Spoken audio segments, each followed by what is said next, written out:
안녕하세요, 이 박사님. 안녕하십니까. 졸라 바쁜 와중에 세옹지마라는 사자성어를 절실히 깨달은 이 박사입니다. 뭔 소리야 또. 요새 졸라 바빠요. 뭐 원고 청탁 들어와, 교과서 심의했어. 나 연구해야지. 니 지난번에 나한테 잔소리 졸라 했잖아. 공부 좀 하라고. 연구 졸라게 해야지. 나 또 니 말 잘 듣잖아. 거기다 요새 아픈 동서남북이 아파가지고 병원 다니고. 몸도 안 좋아요? 예. 허리 나갔지, 머리 나갔지, 지금. 정신이 반쯤 나갔어, 내가 요새. 그래서, 내가 요새 너무 바빠요, 진짜. 바빠도 너무 바빠. 근데 돈이 안 되잖아. 몸만 바쁘고. 돈을 줄여서, 근데, 지난번에 우리 세작이 얘기했지만, 이제 우리가 몸이 한 군데씩 가기 시작하고, 몸이 산성화가 되니까, 이제 슬슬 몸엔 좀 아낌없이 돈을 투자하고 있습니다. 거기다가, 이제 원고까지 준비해야 되는데 이 작가 이 개새끼 졸라 나를 쫙 원고 언제 받느냐 씨발 왜 여태까지 자빠져 자고 있느냐 무슨 아주 환장하겠어요. 내가 원고 펑크 낸 것도 없는데 말이야. 아니 녹화가 씨발 다음 날인데 그 전날 아침까지 씨발 메일 확인 안 했으면 어떡하자는 얘기야? 야, 그 다음날 녹화였니 개새끼야? 딱 보냈잖아 내가. 그래서 진짜 열심히 좀 하란 말이야. 요즘 인기 있어 난리인데 이럴 때일수록 더 땡겨야지. 그치. 아주 요새 대박이 났어요 진짜. 뭐 어딜 가도 가요 이렇게 하면. 요즘 분위기 괜찮습니다. 그리고 결정적으로 내가 세용지마를 왜 깨달았느냐. 내가 요새 또 그 유명한 양평녀와 연락이 다시 됩니다. 오. 저번에 그 버리신 분? 예. 아니 제가 그 똥 싸고 뭐 지하철 타고 다닐 때마다 이제 애니팡이랑 게임을 하는데 그 애니팡 하는 사람 명단 중에 양평녀가 뜨더라고요.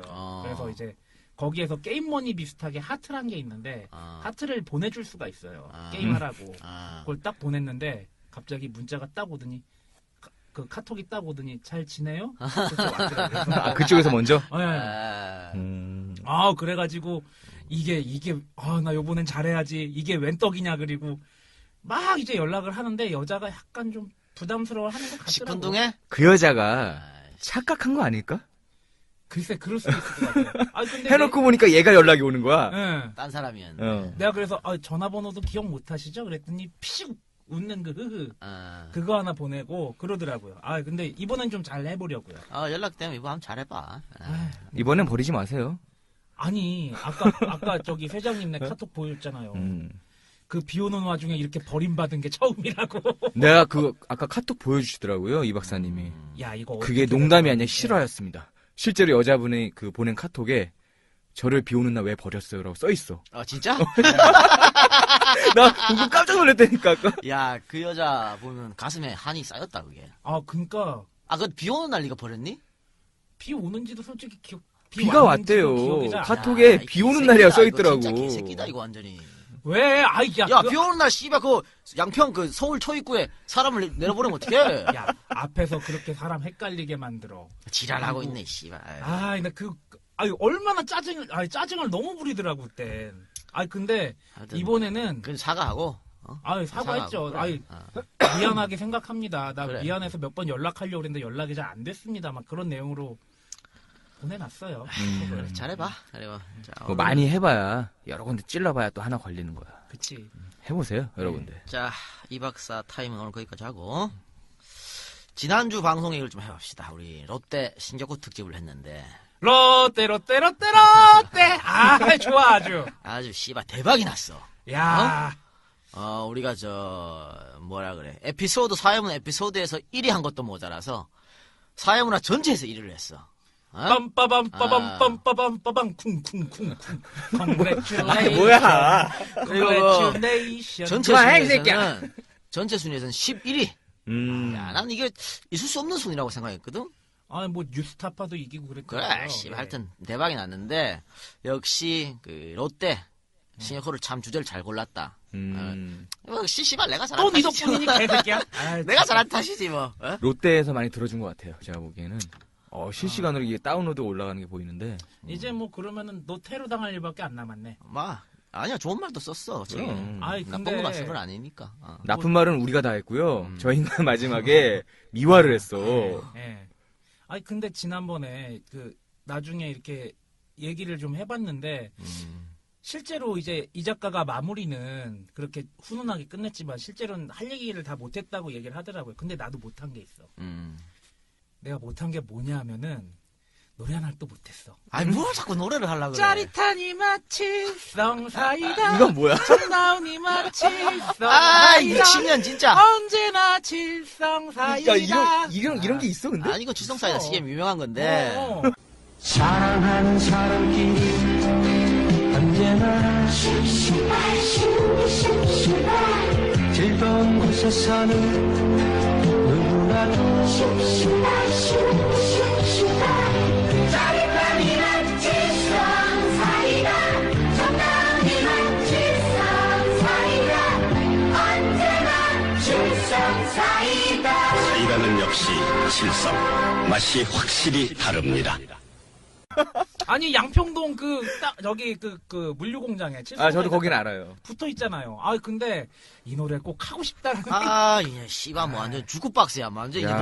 노래 뭐 맛들였니 이제? 나 그때 노래가 왜 이렇게 기억이 잘 나지? 너 아, 이번 방송에 노래하면 죽는다 진짜. 이거 봐야 되네. 알았어요. 예. 참을게. 네, 알겠습니다. 자, 그리고 저번 방송에 또 그 나는 의사다에서 그 명 박사가 우리 방송을 한 3분간 홍보를 해줬어. 그 EJ 재밌다. 들어봤어요 그거? 들어봤지. 아주 굉장히 고맙게 생각합니다. 그러니까 야, 그 병원에 한번 가라니까 그 병원에. 야, 그 원자력 병원인데 어떻게 가니? 병원 어딘지 알아봤어 또? 그럼. 내가 암덩어리가 하나 나오지 않는 이상은 내가 그 병원에 갈 일이 없을 것 같아요. 정신과 없어 거기에? 네, 정신과도 없고 그리고 에이씨. 그 의사 선생님께서 제가 알기로는 가정의학과예요. 예. 다 파악을 했지. 아니 가서 차 한잔 먹고 음. 정신병원 의사 한 명 소개시켜 달라 그래 이 새끼야. 아니 그보다는 레지던트나 인턴급 아유, 여자를 시끄러. 한 명. 내 거. 이 작가님 책을 한 권 보내시죠. 신관. 책 보냈어. 한 권 보냈어. 내가. 보냈어요? 보냈어. 진짜? 오. 고맙다고 책 한 권 보냈으니까 그 명박사께서는 책을 받으셔가지고 읽고 네. 따로 한 권 사세요. 아이씨. 따로 한 권 아니 사야지. 그러지 말고 그 병원 도서관에 구매 신청을 해서 하나 비치하시고 개인적으로 좀 뿌리시고 그래. 그리고 특별히 제발 신간으로 아. 좀 사주시길. 신간 나온 것도 얘기해야지. 참 우리 신간이 나왔는데 제목이 정치가회 제 1교시라고 나왔어. 제목은 좋아. 내용도 좋아 이 개새끼야. 뭘. 씨.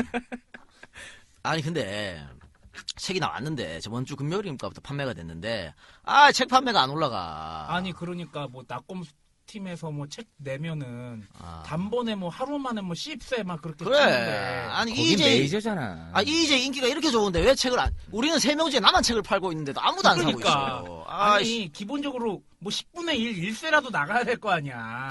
청취자들이 아무래도 EJ를 더 듣고 싶어 하지 않는 것 같은데 내가 저번에 왜 그랬잖아 방송에서 이것이 잘못되면 이제 끌려 내려간다고. 그렇죠. 그게 농담인 줄 아는 모양인데 농담이 아니에요 진짜야. 내가 이제 개인적인 얘기를 좀 하면 내가 대학교 졸업하고 한 사업을 한 4개 했잖아. 뭐 다 말아먹었지. 다 말아쳐먹었지. 뭐 유통업, 교육업, 요식업, 무역업 할 존나게 많이 했어. 다 말아쳐먹었는데 한 몇 억 했죠? 에이씨. 거기다가 일본 가기 전에 또 강원랜드가 말아먹었는데 그래가지고 이제 이건 뭐 자식이 아니라 왼수지 뭐. 그치. 왼수에서 그러니까 이제 부친이 이제 야 더 쓸데없는 짓 하지 말고 집에서 일이나 해 이랬단 말이야. 그지. 조용히 일을 하고 있는데 갑자기 김대중 대 김영삼이 빵 뜨는 거야 책이. 그래서 출판사 사장이 막 꼬셔 맨날 와가지고 같이 서울 가자 하면 된다. 나 또 기가 얇잖아. 그래서 그래? 씨발 나한테 이런 재주가 있었나? 하고 올라왔다가 와주테이 개박살하는 바람에 저기 와주테이 재고 좀 처리 좀 해주세요. 저기 씨발. 청취자 여러분. 그래가지고 제가 올라올 때 1년 약속하고 왔지 아버지랑. 아버님한테. 1년 안에 내가 쇼부를 못 침 내려간다. 근데 난 자신이 있었거든. 왜냐면 김대김이 한 달 반 만에 3세를 찍었으니까.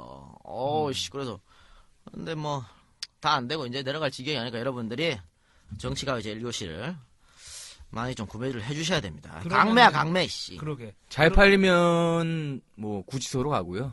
뭐 못 팔리면 안동으로 안동 가고. 갑니다. 그러니까 저번 주에 우리가 방송했었던 롯데편 신격구 특집. 그거 다 내 책에 있는 거야. 음. 더 자세한 건 거기 있으니까 거기 사서 봐주시고. 아, 저 여쭤볼 게 있는데, 그럼 정치가의 1교시 아. 한 달 만에 3회 찍으면은 아. 서울에 붙어 있는 겁니까? 뭐 그럴 수도 있고.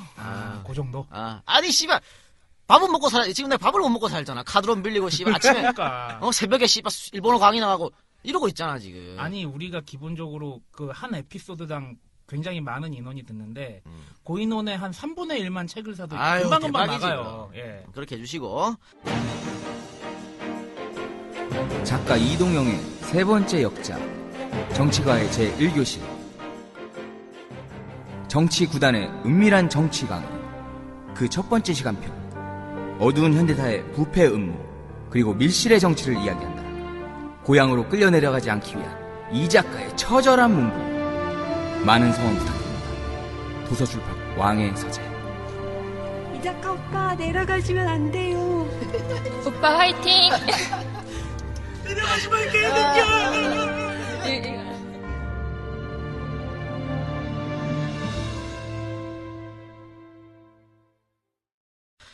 저 한 가지 내 얘기를 더 하면 나한테 씨발 펠렌터가 왔어. 진짜? 진짜? 아니, 인기 내가 제일 많다네. 아니, 근데 왜? 니는 남자만 좋아하고 27살 올해 여자한테 야, 펠렌터가 왔어. 그러니까 실속은 원래 그렇잖아. 곰이 제주 넘고 그래, 실속은 나 제가 또 고민이야? 거야. 아, 진짜. 그래 내 이름도 밝힌다. 현정이란 친구인데. 오. 오. 와주 테이 박지를 시청하고 앉은 자리에서 다 읽어버렸대. 청취 이 재밌어가지고. 새끼야 청취. 청취하고 앉은 독서구나. 아니 개새끼야. 야, 이 개새끼야! 아, 진짜, 씨. 와주 테이 박지를 아, 저 새끼 받아가지고 땀 삐질 흘리네. 아, 진짜, 씨. 앉은 자리에서 다 읽고 너무 재밌었어. 그래서 이제 김대김도 또 김대중대 김현삼도 저기 신청했다 그러더라고. 그런 얘기 쭉 하면서 아씨 오빠 고마워요 뭐 이런 얘기 하면서 소개팅을 시켜준대 나한테. 오. 33살에 자기가 아는 저 영어 선생님이 있대. 뺀찌네? 뭐가 벤치야? 나이 많다고 뺀찌 놀 거 아니야? 아니야, 왜 이래, 이게 새끼야. 그런 얘기 하지 마! 그래갖고, 그래? 하고 이제 했는데, 좋아, 이렇게 했는데, 한 1분 있다가 메일이 하나 더 왔어요. 그래서 뭐지? 하고 보니까, 오빠, 마지막 그 소개팅 이야기는 이 박사 오빠한테 전해주세요. 아니, 왜? 그래서, 소개팅은 네 거지. 오빠는 책이나 파세요. 이러더라고. 아, 내 거야? 나 진짜 내 씨발. 거야? 그래가지고. 감사합니다. 저 너무 좋아요, 지금. 조카 내가 인터셉트 할 거야. 야, 이 개새끼야. 어차피 우리 현정 양 잘 들어. 이 박사는 어차피 해줘도 안 돼. 10,000명을 해줘도 안 그러니까. 되니까. 이 박사는 해줄 필요가 없어. 그리고 자 이제 본격적 방송 들어가기 전에 우리 이 박사 우리 저기 있지 공지사항이 하나 있지. 우리 팬카페 만들었다며. 아, 예. 저희가 다음에 카페를 만들었습니다. 다음 카페에 들어가셔서 EJ를 검색하시거나 카페.다음.net/ WOW 영문 EEJ. 와우 EEJ. 예, 여기 들어가셔서 가입하시면은 저희 활동하는 내역이나 방송의 뒷이야기들, 그리고 저희가 좀 진중하게 쓴 글들, 아니면 또 재밌게 쓴 글들, 다양하게 보실 수 있으십니다. 예. 알겠습니다. 좀 많이 성원해 주시고 자 그러면 쓸데없는 거기까지 하고 자 한 주간 시사 소식 한번 얘기해 볼까요? 역시 사과 같지 않은 사과. 그게 지금 가을에 니네 동네 사과 많잖아. 또. 사과 많이 열릴 때 또 사과 하나가 열렸는데 사과가 완전 썩은 사과가 하나 열렸어요. 아주. 그러니까 박근혜 대표가 기자회견을 했죠. 예. 그러니까 이 지지율이 계속 떨어지니까 예. 마지못해 등 떠밀려가지고 지금. 아니 예전에 저희 시사대담 방송에서도 나왔지만 왜 잘못했다고 선생님이 강제로 사과해 그러면 마지못해 미안해 그리고 악수 막 애들 악수해 막 그럼 억지로 미안해 막 그리고 지나가는 것처럼 마지못해 진짜. 아니 그런 차원도 아니고 그러니까 사실 기대를 안 하고 봤어요. 안 하고 봤는데 퀄리티가 좋아. 나름 열심히 하려고 그랬는데 참모들이 좋잖아요. 인혁당도 제대로 못 읽고 민혁당으로 읽었어요. 그걸 또. 뭐 그런 것도 있었고. 여기서 저는 내용은 어차피 거기서 할 수 있는 거 최대치가 나왔어. 거기서. 예. 맛이 간 게 하나 있습니다. 오전에 눈물을 반짝 흘리고 오후에 춤추러 갔어. 유신 스타일. 유신 스타일. 유신 스타일. 유신 스타일.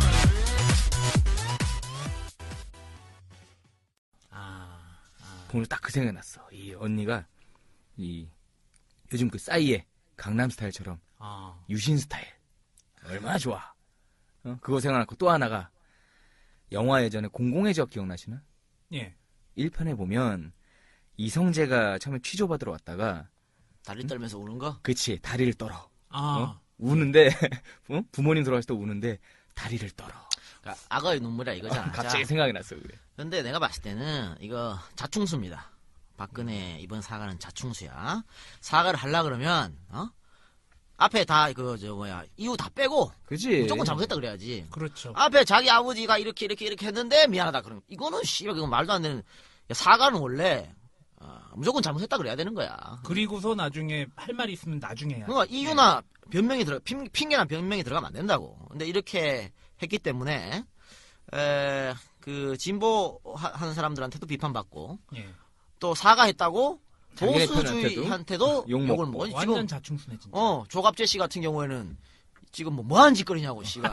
우리 갑재형이 마음이 쓸쓸해졌어 지금. 그리고 눈물을 흘리려면 존나 울어야지. 야, 그거 내 거야, 걔는. 울라면 이영자처럼 존나 울어버려야 돼. 그렇지. 이것도 아니고 저것도 아니고 씨발 이거는 자충 앞으로 이것 때문에 지지율은 계속 더 떨어질 거라고. 근데 너무 일찍 떨어지면 재미가 없어. 좀 아직 버텨줘야지. 스타트도 안 했는데. 그러니까. 전 그리고 그 사과하는 장면을 보면서 생각난 게 그 아까 회장님이 말씀하신 그 사과의 그런 진정성이 모습에서 보인다는 얘기하고 연동이 될 텐데 예전에 이명박 대통령께서 그 뭐 4대강 그 참참 촛불 시위할 때 사과했던 모습이 딱 오버랩이 되더라고요. 그 하기 싫은데 억지로 하는 듯한 그 모습. 아침 이슬 그거? 예. 기가 그러니까 막혀. 그게 결과적으로는 아무런 효과도 내지 못하고 음. 그냥 더 사람들의 화만 돋군. 그렇지. 그리고 더 때려잡게 되는 그런 결과가 나왔잖아요. 그러니까 이번 사과도 이제 이 작가님께서 말씀하신 대로 자충수가 될 수 있다. 그러니까 이번에 사과를 제대로 안 했기 때문에 앞으로 계속 질문을 당한다고. 그렇지. 그러면 박근혜 대답 뻔해. 저번에 말씀드렸잖아요. 그렇지. 다 이렇게 나와. 제가 지난번에 말씀드렸다시피 그러니까 이거는 병신짓 한 거고. 자, 다 왔지 않습니까? 어쨌든 자충수라고 결론을 내립니다. 그렇게 하고 자 이제 본격적 방송 들어갑시다. 오늘 빨리 가야 돼? 방송이? 급해. 왜냐면은 할게 오늘 많아요? 아까 얘기했지만 KCI 특집인데 이거 오늘 2시간 안에 절대 못 끝냅니다. 그래가지고 내가 이거를 1, 2편으로 지금 나눌 거야. KCI 특집 1 중앙정보부 특집. 그다음에 다음 주는 KCI 특집 2 안기부 특집. 안전기획부. 이렇게 두 개로 나눌 건데. 이 작가 저분은 우리한텐 우리 고려는 안 하고 지 맘대로 이 2부를 해요 지금. 자기가 제일 잘한다잖아. 그냥 그러니까. 두고 개새끼야, 보자고. 니들 머리에서 이런 게 안 나온단 말이야. 내가 몇 번 얘기 안 하더라. 두고 보자고 어디. 그러니까 오늘은 KCI 1 하는데 이 중정 특집 이것도 2시간 한번 보자라. 그러니까 내가 이거 추렸는데 지금 마음이 급해요. 이거 다 할 수 있을까? 근데 너무 길어지면 또 내용이 좀 많긴 하죠, 청취자들이 지겨워하니까. 그렇죠. 2시간 안에 끝내려고 지금 앞에 거 좀 쓸데없는 거 좀 빨리빨리 했습니다. 자, 그럼 본격적 방송 들어갑시다.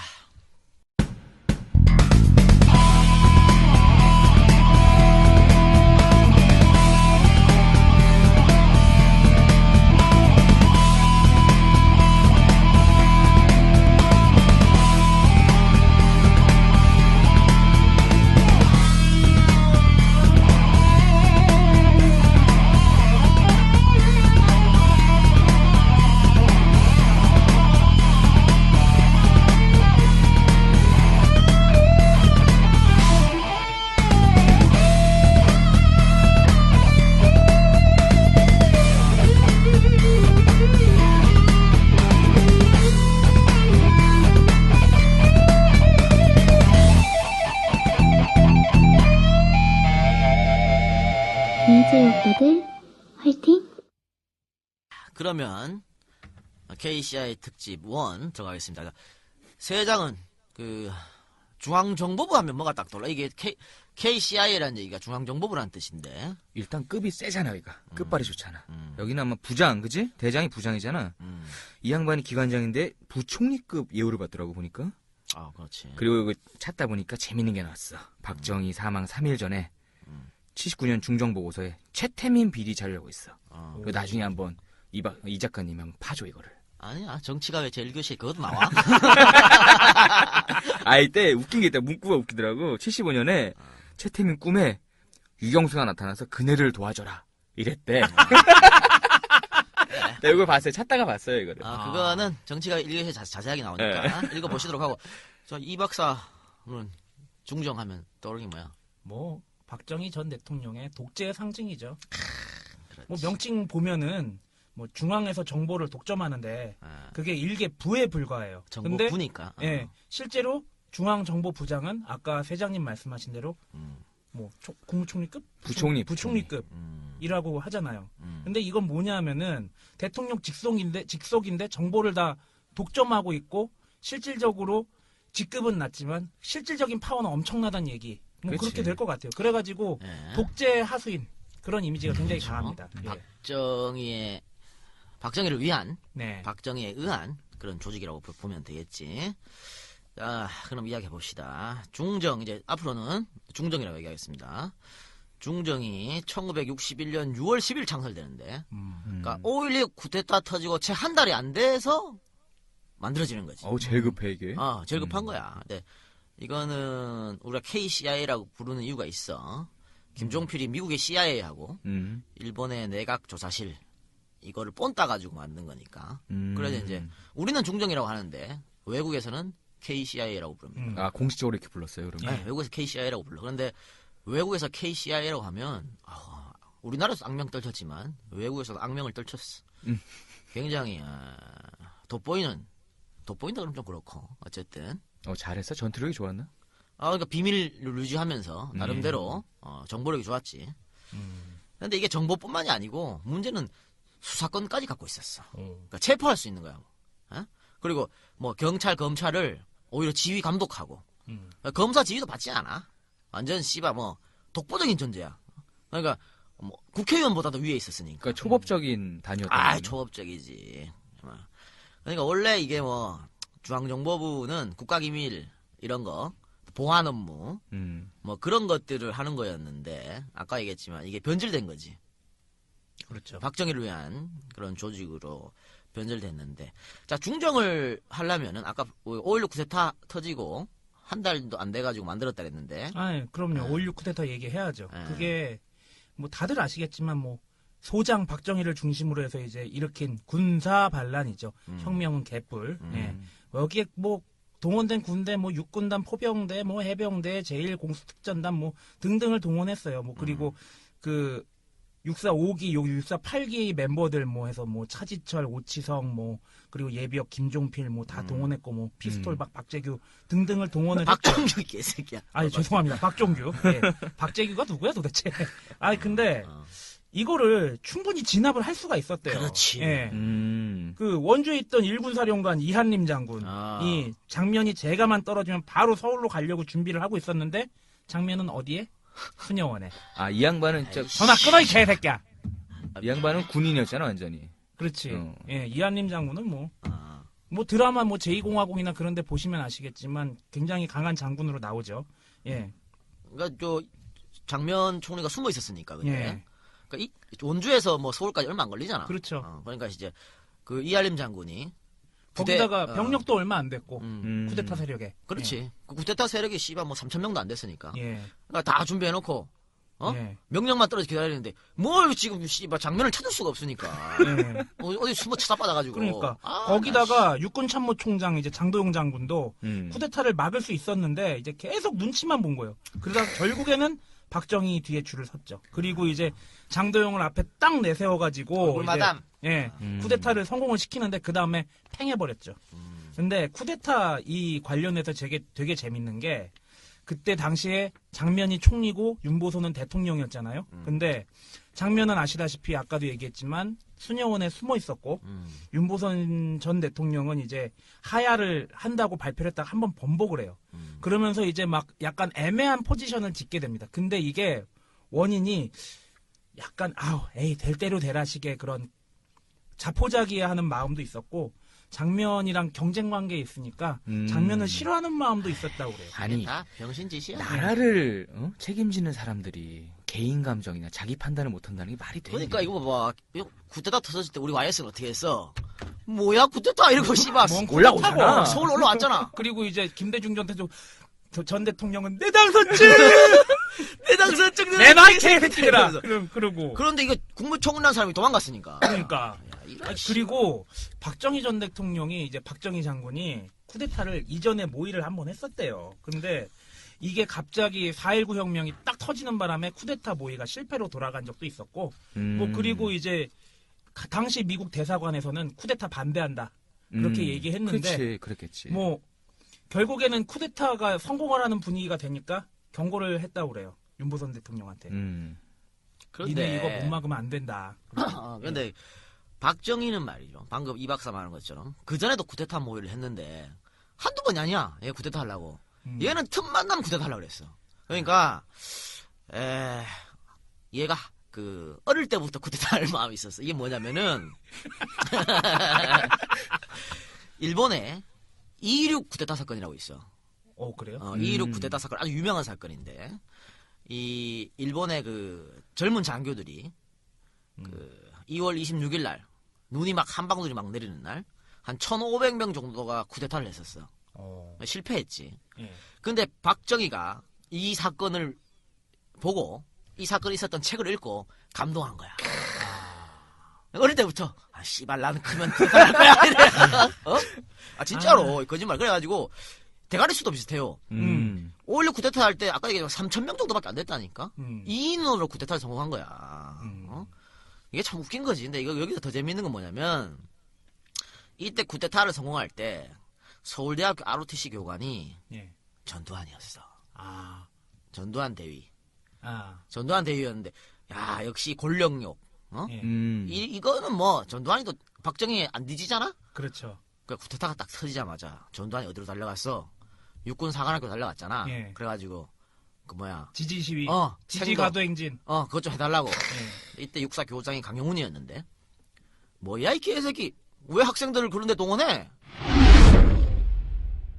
17일 날 저녁 12시경에 밤 12시경에 전두환 그 당시 지금 전두환 대통령 그 당시 대위 그리고 이상훈 대위 그리고 또 한 사람 세 사람이야. 대위 세 사람 소위 11기생인데 이 사람들이 이제 교장면회를 왔다고.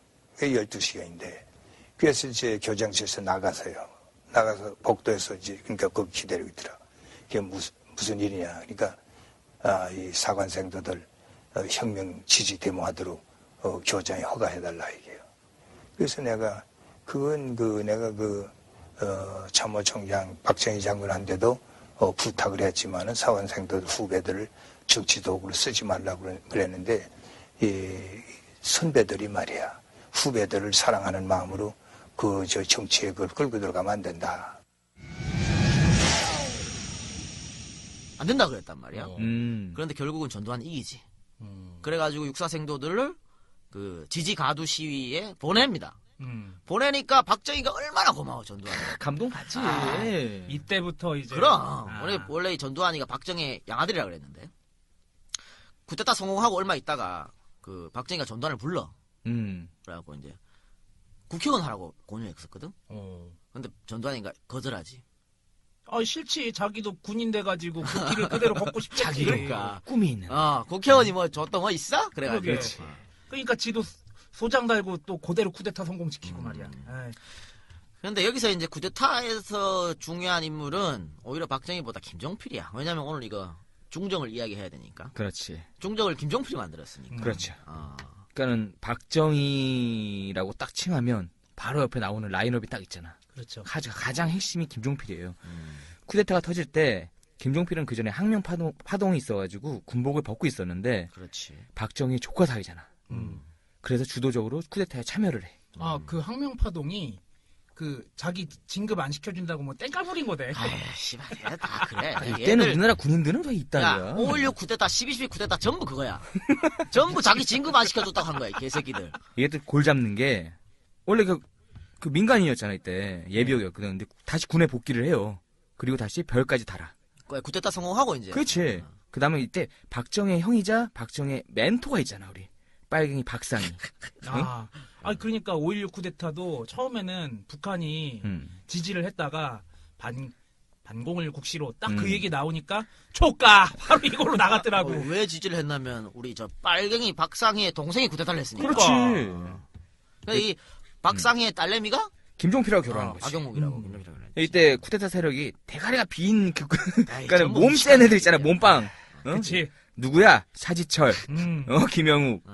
우리가 딱 우리네 차지철 김영욱. 그렇지. 야 이 새끼야. 차지철은 그래도 저기 학교는 좋은 데 나왔잖아. 미국 포트실 포병학교, 그 미육군 사관학교 2개 거쳤거든. 그러니까 나. 그리고 네가 박정희. 아이, 그거 야, 차지철은 차지철은 왜 개무식하냐면 경호실장이 총도 없이 술 먹다가 비명에 갔잖아. 그렇지. 그다음 김영욱이는 1948년 육사 8기 5.16 때 중령이었어요. 더러운 짓은 다 해. 이따 또 나오는데 나중에 숙청 대상이 되죠. 그렇죠. 그러니까 얘들은 이 정도인데 김종필은 정말 엘리트였거든. 학교를 일본 주호대학교 중퇴, 그다음에 대전사범대 졸업하고 또 나온다. 서울대 교육학과 중퇴, 그다음에 육사 8기 미육군 보병학과. 그는 3개국을 왔다 갔다 하면서 학교를 다니고. 그러게요. 엘리트지. 그러니까 이 사람이 쿠데타의 브레인이고 바로 쿠데타 성공하자마자 중정을 만듭니다. 63년도에 중정에서 물러나고 바로 공화당 창당을 해가지고 정치인으로 제2의 인생을 시작을 하죠. 완전 제갈공명이네 거의. 머린 좋잖아. 야, 그 이후에 얼마나 오래 살아남았어. 그렇죠. 그러니까 조용필. 조용필. 박정희의 신입을 듬뿍 받은 사람이 김종필이지. 물론 또 견제도 존나게 받았어. 박정희한테 견제도 받았는데. 그래서 이 신임을 이렇게 받다 보니까 61년 10월 중정부장 타이틀을 달고 박정희의 특명을 받고 일본으로 갑니다. 그렇죠. 하늘의 담 문제 때문에. 그때 이제 이케다 수상하고 면담을 하는데 막 장황한 얘기를 할 거 아니야. 그렇지. 근데 이케다가 보니까 가짜는 거야. 난데. 뭐 존나 새파란 놈이 와가지고 한국에서 왔다는데. 그래서 이케다가 묻는 거지. 왜 왔어 너 도대체? 그러니까 하늘의 담 하자고 왔다. 그러니까 가짜 나가지고 이케다가 실례지만 올해 몇 살이요? 이런 거야. 나이를 물어본 거야? 그러니까 36이요 이런 거지. 아니 씨발 우리보다 어려? 우리보다 어린 거야. 야, 이런 거 보면 그지? 우리는 씨발 그동안 뭐 하고 살았나 싶어. 그러니까 누구는 카드론에, 누구는 시간 씨발. 강사에, 누구는 말아먹어. 막 참. 그러니까 이게다가 이 배포에 반한 거야. 아. 전부 일본의 어떤 그런 스타일이야, 씨발. 그래가지고 그 오히라 마사요시라고 이 양반하고의 한일 그 협정을 주선을 합니다. 이게다 정부가. 그래가지고 왜 이제 뭐 오히라 김종필 회담 뭐 그렇지 유명하죠. 유명한 그게 나오잖아. 그래서 뭐 무상 3억 유상 2억 민간 차관 1억 총 6억 달러. 걔 족 같은. 민간 차관 빼면 총 5억 달러의 한일 협정을 맺는 거지. 근데 이게 저번 주에도 얘기했지만 굴욕 협상 아니야. 그렇지. 오히라가 자기 자서전에 뭐라고 썼냐면 이 돈에 대해서 옛 종주국이 이웃 한국의 독립을 축하하며 주는 돈이라 그랬어. 이런 야 이 개새끼들아. 야, 엄마 쪽팔린 거야. 근데 이건 쪽팔린 거지 그냥. 얘를 탓할 게 아니라 우리가 쪽팔린 거지. 그러니까 일제 36년에 그런 고통과 핍박을 딱 5억 달러에 퉁친 거지. 그러게. 그것도 무상 3억 달러밖에 안 돼. 그리고 그 돈은 또 지들이 먹잖아. 지들이 뭐 씨발 뭐 피해자한테 돌아갔나? 다 지들이 먹었지. 아유 참.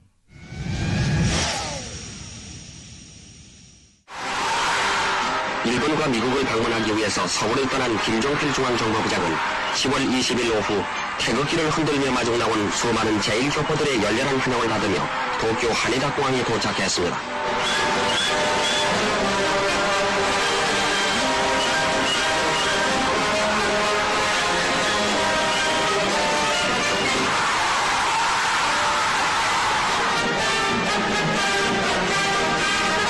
도쿄에 머문 동안 김 부장은 먼저 일본 정부의 오히라 회상과 만나 한일 회담에 관해서 이야기했으며 이어서 이케다 일본 수상과 만나 박정희 의장의 친서를 전달하고 두 나라의 사정과 여러 가지 당면한 문제에 대해서 의견을 교환했습니다.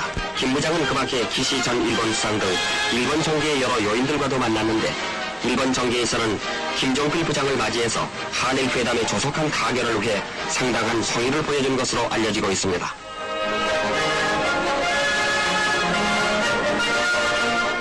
그리고 22일 오다하라에서 열린 세계 도덕재무장 대회에 참석한 김 부장은 그의 연설을 통해서 도덕재무장 운동이 영원의 불길처럼 온 세계에 번져 잔인무도한 공산주의에도 마침내 감동을 주어야 한다고 역설했습니다.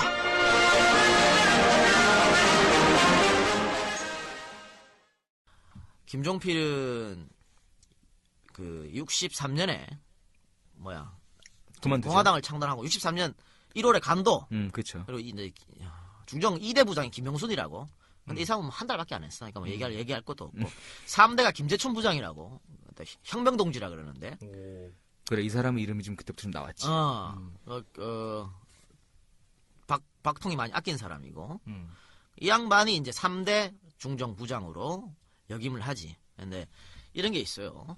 김재춘은 6사 5기 출신이고, 김종필은 6사 8기야. 선배네. 근데 김재춘은 6사 5기의 대장이고, 김종필은 6사 8기의 오야고. 그러니까 같은 쿠데타 세력이었는데 이 두 집단에 막 알력 싸움이 있었어. 라인업이 틀린 거지. 다르겠지 개새끼야. 틀린 게 아니고. 진짜. 그러니까 두 집단이 막 싸우는 거 아니야. 지들이 더 많은 전리품을 얻으려고. 그래갖고 김재춘이 중정 부장에 오르자마자 한 게 뭐냐면 김종필이 중장 부정으로 있을 때 비리를 쫄라 캐고 다닌 거야. 그 4개. 그래. 4대 의혹 사건. 그치. 그게 김종필 4대 의혹 사건이라는지. 아니, 이 4대 의혹 사건이 보니까 아주 나라를 완전 쥐락펴락한 거더구만. 그래가지고 뭐 첫 번째가 이제 증권파동이에요. 근데 이제 중앙정보부가 당시에 증권회사를 만들어가지고 대한증권거래소를 이제 직접 장악을 해서 주가를 조작하고 이제 엄청나게 이제 부당이익을 챙긴 거야. 그리고 두 번째가 이제 호텔 하나 만들었지. 워커힐. 이제 중정이 주한미군의 이제 휴양지를 만듭니다. 근데 그 핑계가 이걸 만들어서 이제 외화 좀 벌자. 그거였는데 이걸 만들고 그 이익의 상당한 액수를 이제 인마이 포켓 다 내 주머니에 넣은 거야. 그것도 워커힐도 땅 뺏은 거야. 대한전선 알지? 예. 창업주 설경동이 땅이야 이거. 대한 120 냉장. 노래하지 말라 그래. 미치겠다 이 새끼. 야, 저거는 예상을 못했다. 나 진짜 야. 깜짝 놀랐어. 야, 훅 들어온다. 야, 모르냐? 대한전선의 120 냉장고? 그건 뭐야, 도대체? 옛날에 냉장고 있었어, 그런 이게 거. 후신이 대우전자야. 네, 야, 씨발, 이 자식 대단하다니. 어쨌든, 이게 워커힐이 이제 그 부지가 설경동 땅이었는데, 이게 이제 중정에서 뺏었지. 그러게. 뺏어가지고 거기다가 호텔 지어서 자기 주머니에 넣었다는 거 아니야? 오케이. 예, 뭐 그리고 또 이제 자동차 사건, 이제 새나라 자동차 사건이 또 일어나는데, 중정이 일본에서 이제 승용차를 이제 몰래 가지고 온 다음에 이거를 완전히 바가지 씌워가지고 국내 시장에 팔아가지고 이익을 졸라게 챙긴 거야. 그러니까 나라가 이제 국민을 상대로 수입품으로 사기를 친 거지. 예. 그리고 세 번째가 다 회전 당국이 사건인데, 왜 또 당국이 가지고 사기를 치는지 모르겠어. 이제 이게 법적으로 금지되어 있는 도박 기계야. 근데 이거 100대를 몰래 들여와가지고 이제 세관을 속여가지고 이제 국내에서 수입하도록 허용을 하고 서울 시내 33곳에 당구장 개설을 승인한 사건입니다. 그래가지고 요걸로 이제 새로 생기는 민간 정부에 돈을 공급하려고 했던 사건입니다. 대단하다. 결국에는 이게 다 뭐냐면은 돈 땡기려고. 그렇지. 이제 민정 생기면은 민정 만들고 지네가 계속 이제 해먹으려면은 돈이 있어야 되잖아요. 돈 땡기려고 한 사건이에요, 결국엔. 근데 이게 터지니까 김종필은 정계에서 일시 은퇴, 그리고 외국으로 도망가고, 이제 꼬리들만 딱딱 잘라서 이제 군법회의에 넘겨버립니다. 근데 이거를 이제 1964년에 야당이 졸라게 요구해가지고 국정감사까지 해서 조금 이제 윤곽이 밝혀진 거죠. 근데 그 돈은 다 어디 갔는지 몰라! 그래서 의혹사건이야. 그때부터 이제 5.16 쿠데타 세력은 족같은 새끼. 똑같은, 이전 정부랑 똑같은 놈들.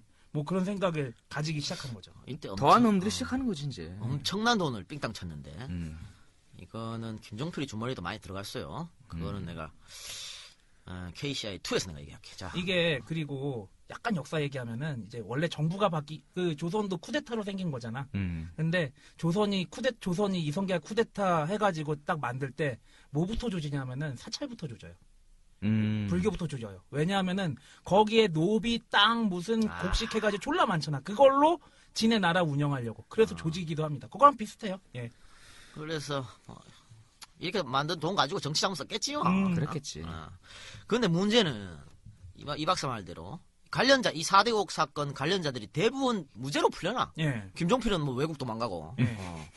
그러니까 이거를 김재춘이가 김정필 죽이려고 조사를 한 건데 다 풀려났잖아. 그렇지. 그러니까 김재춘이가 중앙정보를 계속 할 수 있나? 그렇지. 이제 못하지. 그래서 사표를 낸 거야. 근데 또 웃긴 게 돈은 날라갔는데 죄는 일어났는데 죄인들은 없어 씨발. 그러니까. 진짜. 그 사표를 내고 그 다음에 등장한 사람이 그 유명한 돈가스. 나르는 돈가스. 너.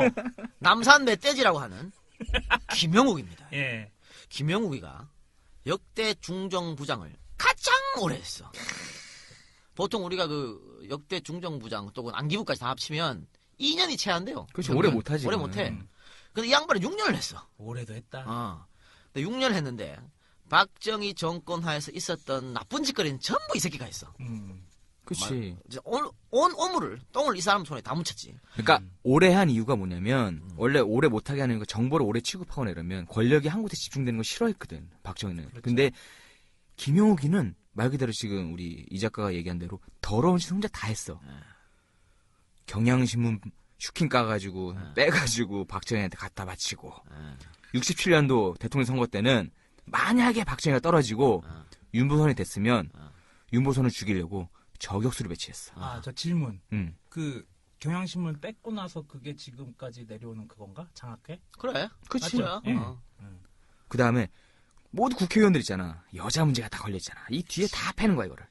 응? 그래가지고 어쨌든 막 대낮에 호텔에서 국회의원도 깐 적도 있고. 미친 새끼지 씨발. 호텔에서 국회의원 데려다가 막 원투 그러니까 치고. 더러운 짓은 다 하는 거야. 그다음에 데모가 심해지니까 트럭 1000대를 동원해가지고 학생들을 무인도에 가져오려고 했어.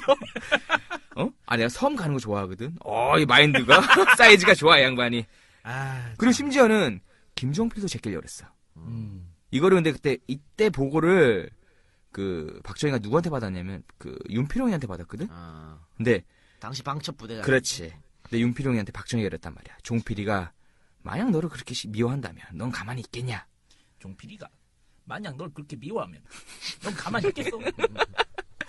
이게 왜냐면 박정희는 이 독재라는 사람들 기본적인 습성이 같아요. 체질적으로 2인자를 싫어해. 그러니까 김종필이가 조카 사이가 뭐가 없는 거야. 그러니까 이거지. 윤필용이가 이걸 이제 꼰지른 거 아니야. 그렇지. 각하 김영욱이가 당신 조카 사위 김종필을 제끼려고 그런다. 그러니까 자기는 칭찬받을 줄 알았는데 오히려 박통은 종필이가 만약 너를 그렇게 미워하면 넌 가만히 있겠어? 넌 더 있겠 새끼야 이렇게 된 거지. 아이씨 완전 뭐 권력을 위해서는 조카 사위고 나발이고 없는 거야. 그렇지. 뒤에 또 나오죠 이게. 그래서 저번에 얘기했다 우리 그 지금 요즘 뉴스에 많이 언급되는 1차 인핵당 사건도 김영우가 주도를 했고 이때 중정 차장이 신직수. 이 신직수가 2차 인혁당 사건 때 중정 부장을 했죠. 그러니까 김영욱이가 중정 부장할 때 신직수가 중정 차장을 했고. 그렇지. 그런 건데 2차 인혁당 사건 때는 중정 부장을 했고. 그렇지. 자 여기서 그러면 내가 한 개 재밌는 얘기를 해줄게. 63년도 대통령 선거 때 김영욱이가 박정희를 대통령 만들려고 졸라 노력했었거든. 근데 그 중에 하나가 이거예요. 미국에서 원조를 주잖아. 우리나라 불쌍하다고. 그렇죠. 그때 밀가루를 존나 많이 줬어. 그렇지. 밀가루 그 다음에 이제 미국에서는 공짜로 밀가루를 받았고 일본에서는 빌렸어. 밀가루를 돈 주고. 빌리는 게 돈 주고 샀지 뭐. 계약금만 걸어놓고. 돈 주고 빌리는 건 좀 이상하다.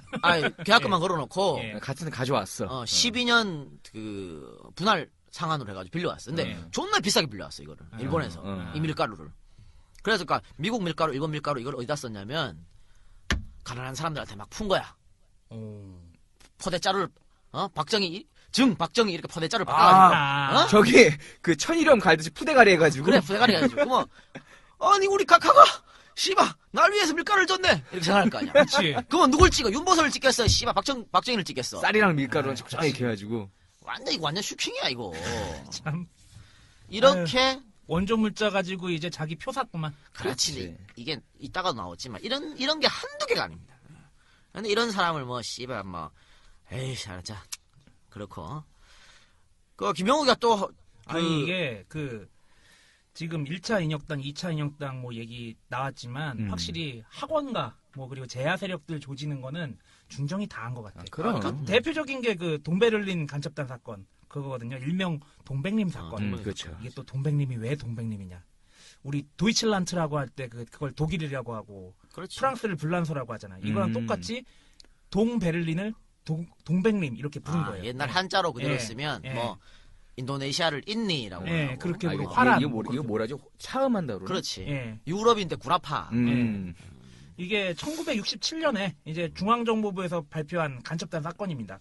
근데 그때 당시에 중앙정보부가 우리나라에서 이제 독일이랑 프랑스로 간 유학생들과 교민들이 이제 동베를린의 북한 대사관하고 평양을 왔다 갔다 하면서 뭐 간첩 교육 받고 뭐 대남 적화 활동 했다고 이제 그렇게 발표를 해버린 거예요. 발표를 한 거죠. 근데 이 중에 유명한 사람이 정말 많아.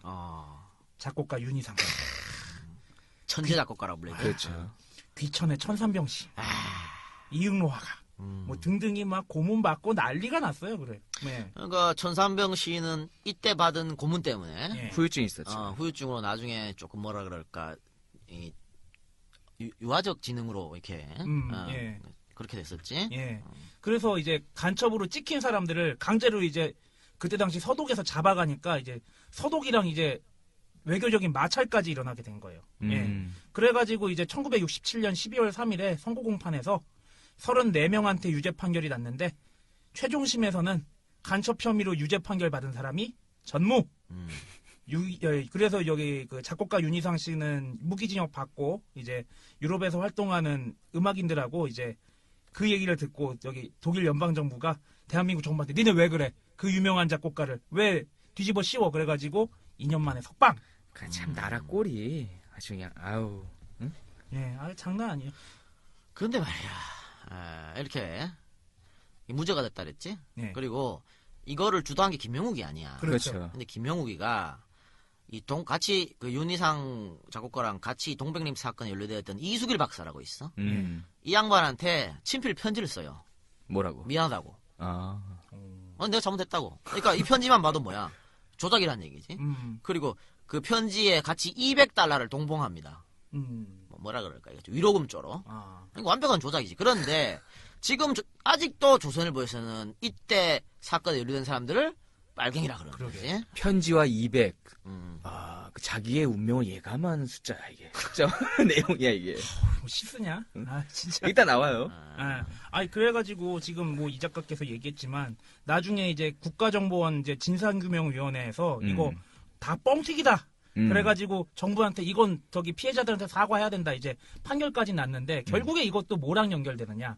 당시에 있었던 이제 삼성계엄. 그때 막 학원가에서 데모하고 그러니까 그 분위기를 확 공안정국으로 바꾸려고. 그렇지. 그랬던 의도가 굉장히 강했던 사건이에요. 예. 지난 67년 해외 체류 중인 지식인과 학자 등이 대거 간첩단으로 몰렸던 이른바 동백림 사건은 당시 정부가 확대 과장했던 것이라는 결론이 내려졌습니다. 허윤석 기자가 보도합니다.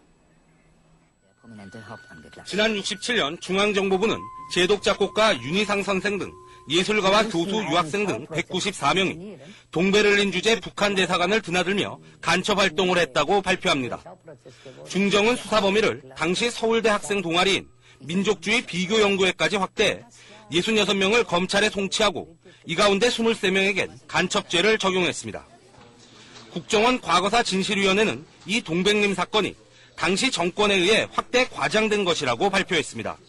중정은 6.8 총선의 부정선거 반대 분위기를 무마하기 위해 사건의 외연과 범죄 사실을 확대 과장했으며 진실위는 근거로 대법원이 최종심에서 단 한 명에게도 간첩죄를 인정하지 않은 점과 중정이 수사 도중인데도 7차례나 조사 결과를 발표한 점 등을 들었습니다. 특히 조사 과정에서 천상병 시인 등 최소한 14명은 고문을 받은 것으로 추정했습니다. 잠도 막 못 주무시갖고 새벽에도 나가시려고 그러고 그러면은 안전제도 이제 드리고 병원을 많이 다니셨죠. 진실이는 또 해외에 거주하던 예술가와 교수, 유학생들을 국내로 불법 연행하는 과정에서 독일, 프랑스와 외교 마찰을 빚기도 했다고 밝혔습니다. 진실이는 이런 조사 결과를 발표하면서 정부가 사건 관련자들에게 포괄적으로 사과해야 한다고 권고했습니다. 국정원 진실위원회는 남겨진 3개 조사 대상 가운데 중부지역당 사건과 김대중 납치 사건은 오는 3월에, 그리고 칼기 폭파 사건은 4, 5월 중에 조사 결과를 발표할 예정이라고 밝혔습니다. SBS 허윤석입니다. 67년 6월 8일 총선이 실시돼. 7대 총선이지. 우리 왜 저번 방송인가? 김대중, 김영삼 반드시 떨어뜨려라. 그렇지. 그게 이제 이때 총선인데 이 총선이 대단히 중요한 했어. 박정희한테는. 왜냐면은 박정희가 대통령 2번 했잖아. 또 해야 될, 3번 해야 될 거 아니야. 3번 하려면 국회의원 대가리 수가 있어야지. 그렇지. 헌법을 바꿔야 되니까. 그래야 개헌을 할 거 아니야. 그렇지. 그러니까 국회의원 수를 여기서 많이 당선시켜야 돼. 그래가지고 이때 엄청난 부정선거가 이루어집니다. 돈도 뭐 어마어마하게 뿌려져. 이 돈은 당시 그 일본 기업들이 한국에 많이 제공한 거지. 많이 제공했는데 이 얘기는 저기 영원한 라이벌 김대중 대 김영삼의 자세히 나오니까 참고하시고. 그런데 이때 그 야당 국회의원들을 협박한 사람이 역시 김영욱이야. 어떤 사람은 막 돈 줘가지고 회유하고, 어떤 사람은 여자 문제를 협박하고, 어떤 사람은 가족 문제 들먹이고, 어떤 사람은 제발 요번에 국회의원 안 되지 하고 울고, 뭐 어떤 의원이 야이 개새끼야 우리 졸라 까고 아주 그냥 대단한 그래가지고 놈이긴 해. 결국엔 이 삼성 개헌 투표 때 찬성하는 걸로 개헌 통과하게끔 그렇게 만들어 버렸어요. 그런데 이게 말이죠. 김영욱이가 이 새끼 웃긴 게 그 조금 태도를 확실히 하지 않는 애들, 국회의원 좀 유야무야한 이러한 애들한테는 막 조인트 까고 막 씨발 막 이렇게 하고 강단에 있는 사람들한테는 함부로 못했어. 막 김영삼 같은 사람한테는 김영삼이가 여기 넘어갈 사람인가? 그러니까 함부로 못한 거야. 아니 그래가지고 이제 야당 의원들도 막 회유하고 그러는데 여기서 이제 조웅만, 뭐 연주음, 성낙현 의원들 그런 사람들 막 회유했는데 여기서 이제 신민당이 여기에 이제 빡이 돌아가지고 이제 뭐 국회의원 제명시키겠다, 그리고 뭐 당 해체해버리겠다, 막 그런 것까지도 간 거지. 당을 해체했어요. 근데 이게 뭐냐면은 야당 의원들 3명, 조홍만, 연주음, 성낙현이 3명을 여당으로 데리고 온 거야. 삼성기관 찬성시켜라. 그러니까 야당 수채우려고. 수채우려고. 야당 사람들은 이 3사람한테 쫄라 배신감 느낄 거 아니야. 그렇지. 그러니까 얘들 국회의원 제명시키려고. 당시 법률로는 당을 해체시키면 국회의원 제명이 돼. 그러니까 얘네들 3명 국회의원 제명시키려고 당을 해체해버렸어. 야, 시원하다. 그 요즘에 나오는 얘기랑 뭐 비슷하지. 비슷하지. 그러니까 성낙현은 재밌는 얘기가 또 있어요. 성낙현은 나중에 여고생하고 성 트러블이 있었습니다. 여고생하고 떡을 친 그런 게 있었는데 떡 친다. 어쨌든 요거는 지금 너무 시간이 많이 얘기할 수 없고 내 신간 정치가 제1교시 자세히 나옵니다. 자, 그런데 여기서 재밌는 거는 김영삼이야. 김영삼이가 삼성 개헌을 전에 반대했잖아. 그렇죠. 근데 이제 원내 총무였거든. 당시 신민당 원내 총무였던. 예, 그렇죠. 국회 본회의에서 아주 김영욱이를 졸라 깠어. 아니 무서운 거 없잖아. 그러니까 우리나라의 암적 존재여, 잡으라는 공산당은 안 잡고 엉뚱한 것을 잡고 있는 이 정보부가 제일 나쁜 것이다. 김영욱 정보부장에게 충고한다. 제2의 최인규가 되지 않기 위해, 민족의 반역자가 되지 않기 위해 그런 짓을 하지 말라. 역시 김영삼의 아바타. 그러니까 총리는 김영욱의 파면을 대통령에 건의하라, 이렇게 한 거야. 그러니까 씨발 김영욱이가 빡 돌지, 이 얘기 듣고. 빡이 돌지. 이런 개새끼. 미쳤나 이래가지고. 그런데 뭐 김영삼이한테 뭐 조인트 가고 말을 안 못하지. 듣잖아. 협박해도 안 먹히잖아. 그러니까 어떻게 했냐면 테러를 합니다. 여기서. 김영삼이를 테러해. 그러니까 김영삼이 그 자택에서 기다렸다가 김영삼이가 차를 끌고 올 거 아니야. 차를 끌고 오는데 앞에다가 차를 딱 막아. 그러면 운전기사랑 내리겠지. 그렇지. 뭐야 당신. 이럴 때 갑자기 괴한들이 뛰어와가지고 김영삼이 뒤에 타 있었잖아. 문을 막 연 거야. 근데 김영삼이 습관이 항상 차를 잠그는 습관이었어. 잘 배운 거지. 훈련된 거야. 그러니까 문이 안 열려서 그냥 그 이 초산 테러라 그랬는데 초산을 던졌거든. 예. 그러니까 차가 막 녹아내렸지. 만약에 문 열고 김영삼에 던졌으면 이거는 뭐 작살이네. 양김의 역사는 여기서 끝나는 거지. 그냥 양김의 역사는 끝나는 거야. 그래 얘 저질렀는데 나 다른 사람 같으면 무서워가지고 뭐 집구석에 처박혀 있거나 이러겠지. 근데 씨발 또 우리 영삼이 형이 그런 사람이 아니잖아. 조카. 그 다음날 바로 그 다음날 국회가 가가지고 김영욱은 최규 같은 반역자야 이 개새끼 막 한 거야. 나 영삼이 형 씨발. 그래가지고 나중에는 김영욱이가 영삼이 형한테 사과했습니다. 그때 일 미안하다 이렇게. 아니 근데 죽이려고 덤볐는데 미안하다 한마디로 끝나나? 그 당시에는 뭐 씨발. 근데 목숨 이때 장치하는 거지. 김영욱이가 사과할 때는 김영욱이가 중정부장에서 쫓겨나고 예. 뭐 씨발 갓 떨어진 뭐라 그래 끈 떨어진 갓신서였어. 그러니까 뭐 미안하고 사과했지 뭐. 그래서 영삼이 그냥 뭐 위야무야 넘어갔던 그런 일입니다. 그런데 아까 전에 뭐 얘기했지만은 그 김영욱 이런 식으로 막 영삼이 형 테러도 하고 너무 설쳐대는 거야. 그치. 뭐 아도해. 그치. 그러니까 뭐 이 야당에서 불만이 많이 나오잖아. 나오지. 야당뿐만이 아니고 여당 의원들까지도 공화당 의원들이지. 예. 김영욱이한테 이제 안 좋은 감정이 있었다고.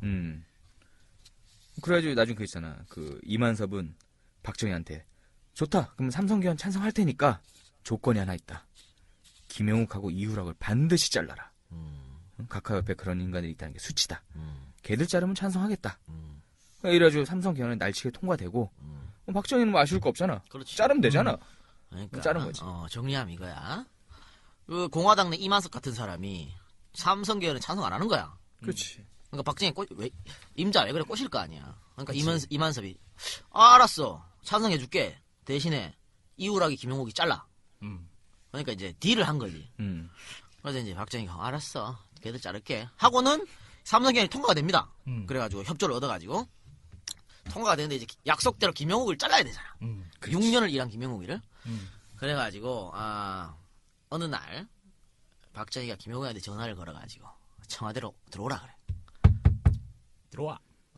들어오라 그래. 근데 김용욱이는 각하가 골프란 치자고 그렇게 부르나? 김용욱 기분이 좋지. 삼성계원도 자기가 통과시켰고 씨발. 무슨 또 칭찬을 해주시나. 뭔 칭찬하나 해서 입냄새 날까봐 이빨도 막 닦고 룰루라라 룰루라라 하면서 저기 청와대에 들어간 거야. 들어와. 각하 부르셨습니까? 그래 앉지. 이봐 임자. 자네 중정부장 몇 년 했지? 예, 이제 6년 했습니다만. 그래. 그동안 수고 많았군. 고생했어. 이제 좀 쉬지. 네, 각하 무슨 말씀이신지. 네, 그럼 정리할 시간을 좀 주십시오. 아니야, 임자. 오늘부터 쉬어. 그동안 고생 많았어. 김상현 전 의원의 증언. 내가 박정희 대통령을 천사로 만들기 위해서 악마 역할을 한 사람이란 말이에요. 대통령이 따가지서 차 한잔 내놓고 그런 말이 박정희 대통령이 김 부장, 지금 정부부장이 지금 몇 년째 하고 있는가 그러더래요. 그래서 제가 지금 6년 8개월째 됩니다. 그러니까 박정희 대통령이 그동안 수고 많이 했지. 난 그러더니 자네 그만두게. 좀 쉬게 그러더래요. 그래서 깜짝 놀라.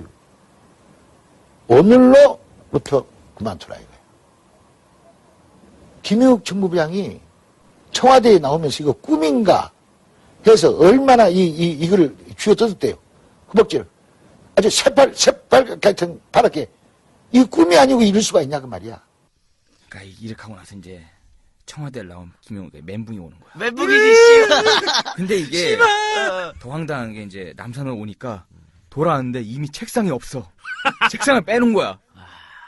그 생각을 해봐. 한장을 어르신지. 박정희 개새끼 내가 지한테 어떻게 했는데 똥 먹으라면 똥 먹고 욕 다 먹고 피 다 묻혔는데 나를 완전 저거 토사구팽이지 뭐. 그치. 그러니까 이렇게 하니까는 김용욱이 잘렸잖아. 예. 대신 당했지. 딱 이러고 있다가 이제 안 되겠는 거야. 오랫동안 그 복무를 한 사람들은 잘리면 어떻게 되는지 알거든.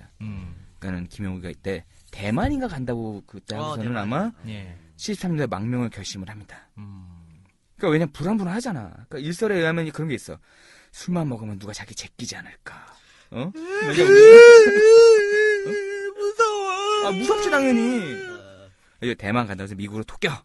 막내 신청을 했고 김용우가 별 반응이 없으니까 오히려 똥줄 타는 게 박정희야. 왜냐면은 똥 닦아주는 놈이 사라지니까는 이게 시한폭탄이 돌아다니는 거거든. 김용우 어딨지?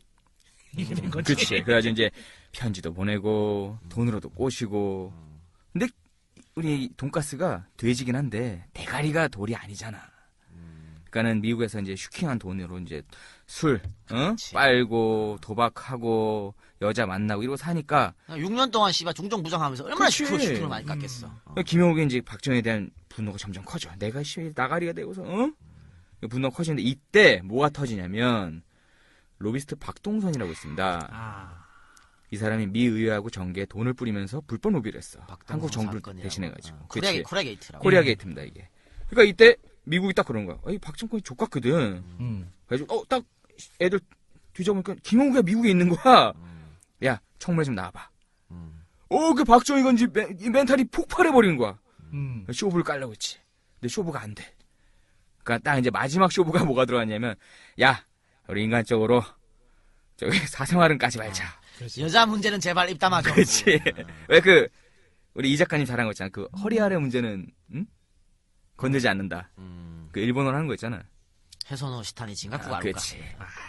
근데 이때 청문회 나가. 그래가지고 방언이 터지잖아. 이제 한 번 터지면 그 다음부터는 왜 변조 자국은 그 전향제의 특성을 그대로 보여주는 거야. 엘렐렐렐렐렐렐렐렐렐. 그렇지. 박정희 여자 누구만 엘렐렐렐렐렐렐. 뭐 요정에서 뭐 했어 엘렐렐렐렐. 미국 언론 만나가지고 반유신 인터뷰를 합니다. 그러니까 이게 너무 나간 거지 이게. 그 다음에 이게 사람이 막 가다가 프로젝트를 큰 걸 하나 기획을 해. 근데 이게 이때쯤 이걸 하면 안 돼 사실은. 회고록을 왜 작성을 해? 김용욱 회고록이. 그러니까 이것 때문에 결국 죽게 되는 거지. 그러니까 말로 방언 터지고 글로 방언 터지고. 그치. 자기는 뭔가를 이제 여기서 이제 큰 건을 만들고 싶은데 만듭니다. 이때 누굴 만나냐면 필명 박사월. 이 사람이 누구냐면 김경재야. 옛날 민주당 국회의원. 그렇지. 의뢰해가지고 이제 회고록을 작성하려고 하는데. 그러니까 박사월이가 대필한 거지 뭐. 그렇지. 이때 박정희가 이제는 빡이 돈 정도가 아니야. 이제는 이거 안 되겠는 거야. 그래가지고 이때 중정부장이 김재규가 편지 보내지. 거의 까고 친분이 또 애들 보냈는데 다 이제 씹고 나중에는 뭘 동원하냐면 우리 씨양. 우리 씨양 말고 가수 씨양 있어. 씨양을 보내. 근데 김경진은 딱 보니까 야 이건 안 되겠다 싶은 거야. 이거 불안한 거야. 이렇게까지 오면 이게 진짜 아니거든. 그러니까 김용욱을 단도리 시켜. 이때 근데 누가 오냐면 윤일균 해외 정보 차장이 와가지고 마지막으로 쇼 볼까 돈으로. 근데 여기서 김용욱이 돈을 받아. 그러니까는 여기서 이제 그 콜을 받아. 현금 200만 달러하고 가족 여권 연장. 그러니까 그렇게 해주면 책을 안 쓰겠다. 그렇지. 그래가지고 이제 이걸 이제 윤 차장이 여기서 못 준다. 파리에서 줄게. 꼬셔. 그래가지고 이제 이게 마지막이 되는 거야. 김경재한테 회고록 다 써놓고 마지막에 원래 출판사에서 머리말 써주나 원래? 당신도? 뭐 써줄 때도 있고 뭐 그렇지 뭐. 머리말을 써달라고 하고 팩스를 보내. 이게 김용욱의 사요나라 마지막이야. 그러니까 프랑스에서 실종됐으니까. 그렇지. 근데 결국은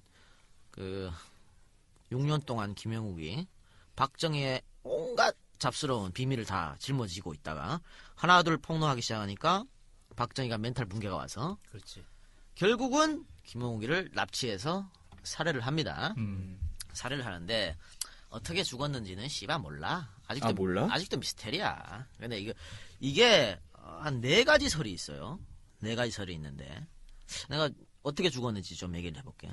첫 번째 설은 박정희가 정식 라인이 아니고 차지철 라인을 해서 죽였다는 게 있어. 원래 정식 라인은 김재규를 통한 중정 라인이 정식 라인이지. 근데 차지철 라인을 동원해가지고 파리에서 김용욱을 마취시킨 다음에 대한항공 화물선 화물로 위장해서 데리고 와. 그래가지고 박통 앞에 김용욱이가 카카 죄송합니다 이랬는데 박통이 김용욱 대가리에 권총 2발 쏴서 죽였다. 직접. 직접. 이게 첫 번째 설인데 이거는 누가 얘기했냐면 옛날 정의령 국회의장이 문명자라고 아주 유명한 우리나라 여기자가 있어. 백악관 출입기자인데. 그 양반한테 털어놨고 문명자가 자기 자서전에 이렇게 했다고. 이게 첫 번째 설입니다. 첫 번째 그리고 설. 두 번째 설은 프랑스 르몽드지하고 일본의 문해춘추지가 보도한 내용이야. 예. 김영옥을 파리에서 납치를 해가지고 정보원들이 얘를 그냥 파리 국경 스위스로 데리고 가서 죽인 뒤에 시체를 한국으로 데리고 왔다는 설이야. 그러니까 첫 번째 설은 박통이 직접 죽였다는 거고 두 번째는 시체만 데리고 왔다. 세 번째 설은 아마 이거 많이 알 거야. 시사전을 특정 보도했어. 양계장에서 대가리를 그렇지. 박았다. 이게 제일 유명하지. 이게 제일 제일 유명하죠.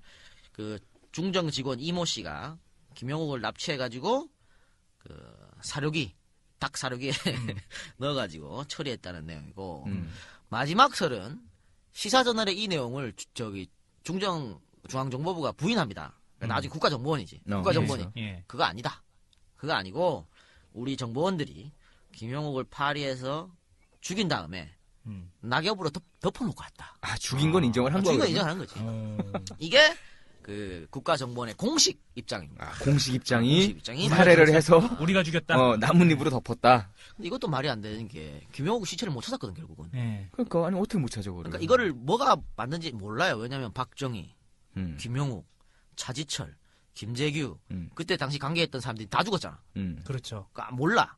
근데 뭐 아까 얘기한 그 세 번째 설의 중정 직원 이모 씨라고 그 양반은 프랑스로 가기 전에 직접 박통을 만나서 박통한테 위스키 한 잔 받아 먹었다 하더라고. 그 왜 그 전쟁 나가기 전에 그렇지. 마지막 한 잔 주는 그거. 술 한 잔 그 어사주. 그런 거야. 받는 것처럼. 어사는 개뿔 님이 무슨. 그렇게 한 잔 먹고 갔다고 얘기했으니까. 나는 김재규가 당시 중앙정보부장 김재규였는데 김재규는 이런 짓을 할 사람이 아니라고 보고요. 박통 아니면 차지철이라고 그렇게 생각합니다만 진실은 언젠가는 밝혀지겠지 뭐. 언젠가는. 저 너머에. 그래서 이제 이 김영욱은 사망을 합니다. 예. 이 뭐 공식적으로 사망을 했어. 예. 사망을 했고.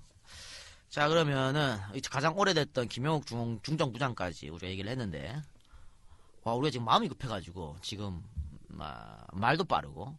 그렇죠. 또 이 줄거리를 막 뭉뚱그려 얘기하려 그러니까. 청취자들이 잘 못 듣는 거지 이해를 그러니까 아는 사람들은 다 아는데 모르는 사람은 모를 수도 있어. 그러니까 조금 좀 집중해서 들어줬으면 좋겠습니다. 우리 노래 한 곡 듣고 가자 여기서. 예. 노래는 무슨 노래? 뭐지? 물 좀 주소. 한대수? 한대수의 물 좀. 물 좀 주소. 목마르요. 난 개인적으로 강산의 버전 좋아해요. 모르는 게 없어 이 개새끼. 한잔 물 좀 주소를 들을 텐데. 이 노래가 우리 억압받던 그 70년대. 네. 진짜 여기서 말하는 물이 씨발 우리 자유야 인권. 그렇죠. 그걸 좀 달라는 얘기 아니야. 예. 결국 이 노래가 그 뭐라 그러지? 금지곡. 금지곡이 됐었지. 예. 근데 이 노래 듣고 계속 이어가겠습니다. 아씨 오랜만에 이 노래 들으니까 좋네. 옛날 생각도 나고. 제가 좋아하는 노래입니다 이거. 아니 이 노래 괜찮아. 예, 노래 좋아요.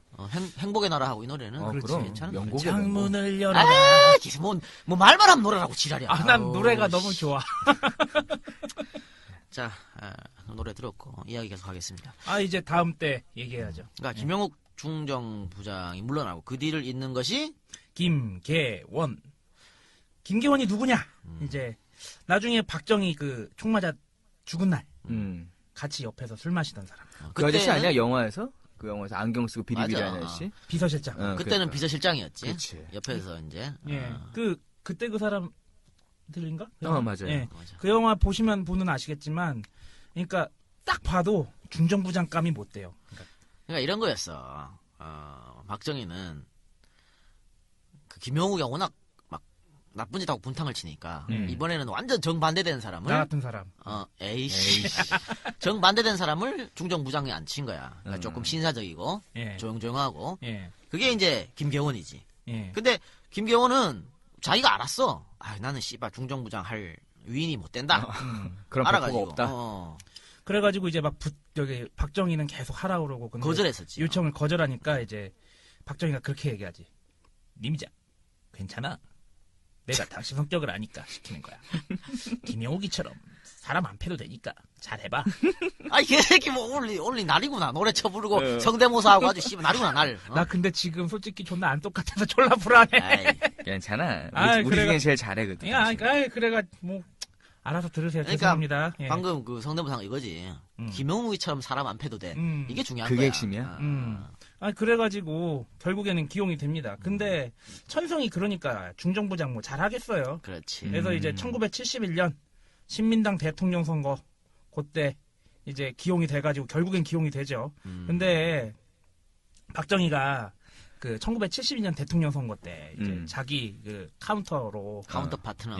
유진선을 원했는데 그렇지. 예, 그래서 이제 근데 이제 그쪽 분위기는 김영삼이나 김대중이 올라온다는 얘기 계속 나오잖아요. 아주 의외였죠. 예. 그러니까 이제 김영삼 김대중 올라온다는 얘기를 들으니까 박정희가 빡이 돌아가지고 내가 그런 애송이들하고 어떻게 싸우나 김영삼이하고 싸우는 일 없게 하지 라고 이제 중정에 딱 지시를 해. 그런데 김대중이 된 거지. 후보는 김대중 씨가 그때가 그거 아니에요? 저기 김영삼 전 대통령은 당선 소감문 쓸 때 이제 김대중 씨는 이제 집집만 다니면서 한 표 부탁 그때거든요. 그래가지고 이제 김대중 전 대통령이 그때 후보로 당선이 되고 이제 선거를 치르는데 이제 그 김계원 전 부장은 이제 나처럼 착하고 이제 모질지가 못해가지고 야 도저히 이제 김계원 가지고 안 되는 거야. 이제 안 되는 거야. 그래가지고 이제 바로 모가지가 날아가는데 여기에 또 중요한 김계원 씨가 중정부장에서 잘리는데 중요한 이유가 있어. 뭔데?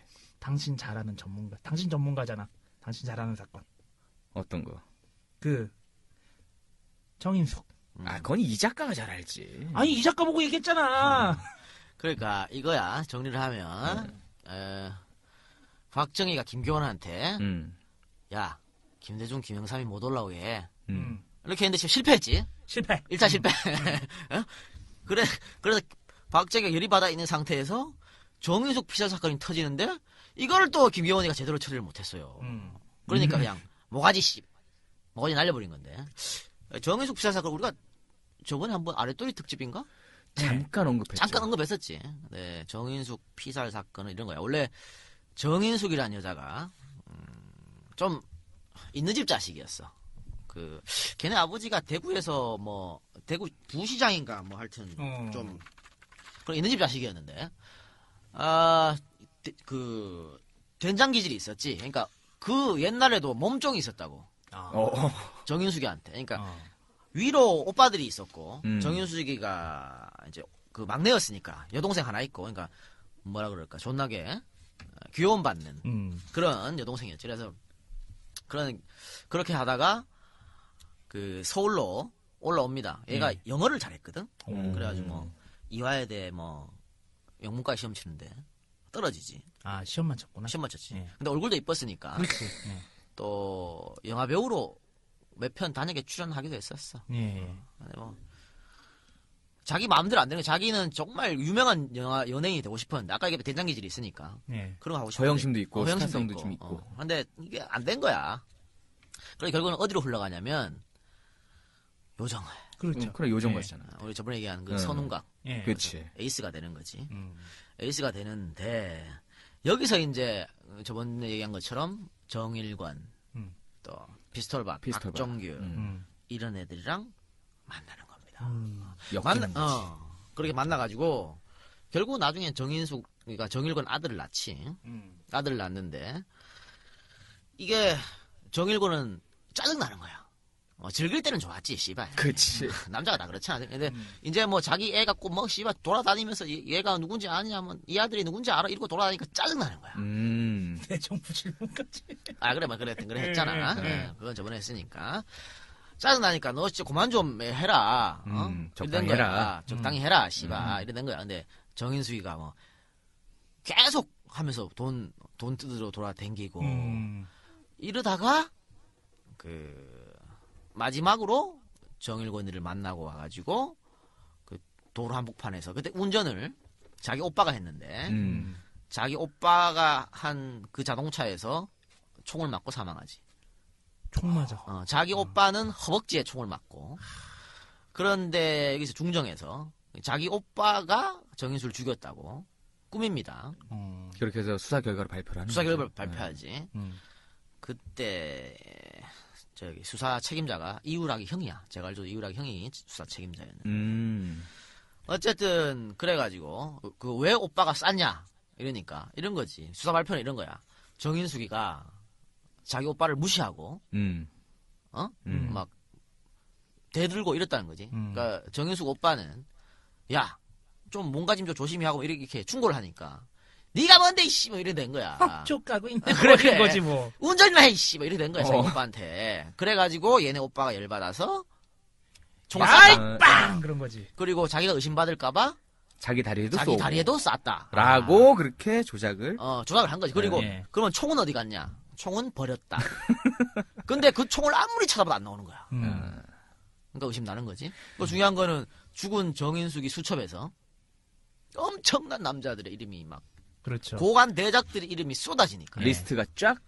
그래서 뭐 씨발 난리가 난 거지 그때부터. 그 리스트를 깔아 뭐 국민 여론이 막 씨 아버지가 박정희 아니야? 뭐 이런 얘기도 있어.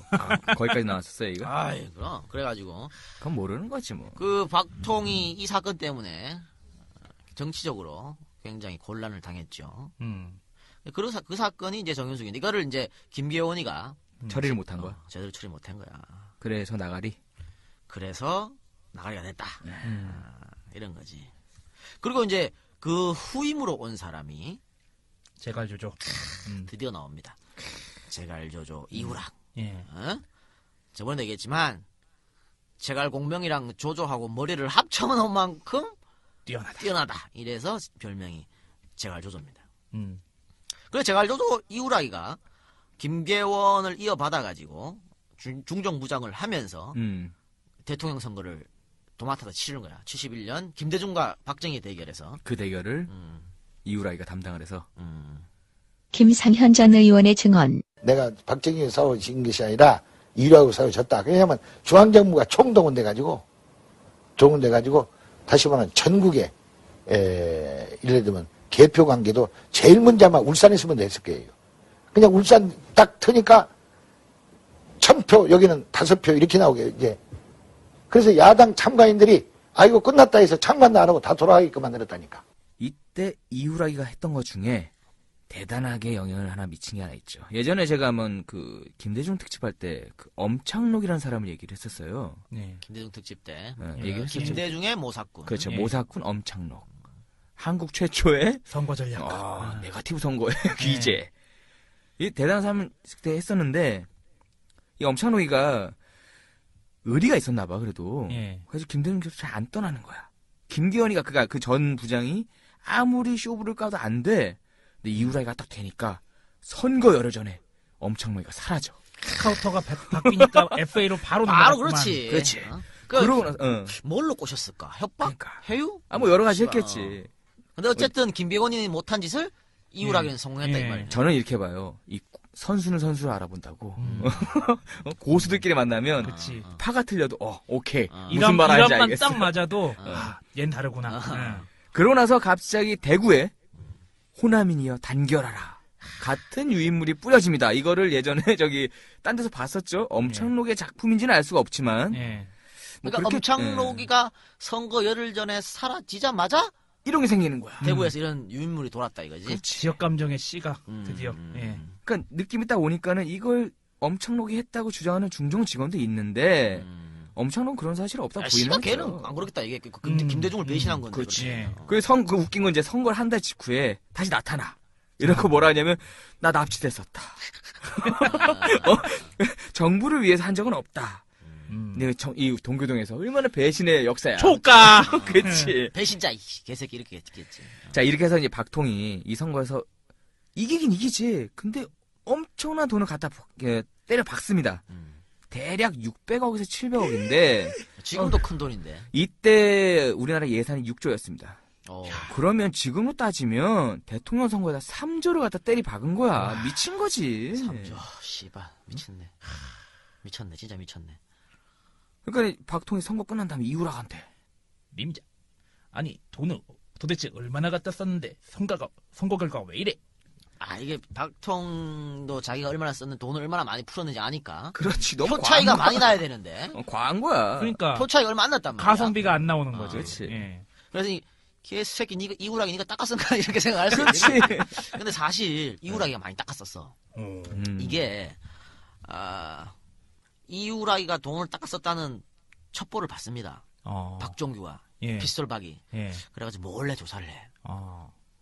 그래서 이게 재밌는 일이 있는데 그 기업에서 예를 들어 뭐 한 기업당 10억 뭐 예를 들어 롯데 10억 삼성 20억 이렇게 기부를 했다 쳐 청와대에 그러면은 진짜 청와대에 올라가는 돈은 롯데 8억 삼성 15억 커미셔너 좀 어! 껴고 전부 이거랑 쳐먹은 거야 예. 개새끼고.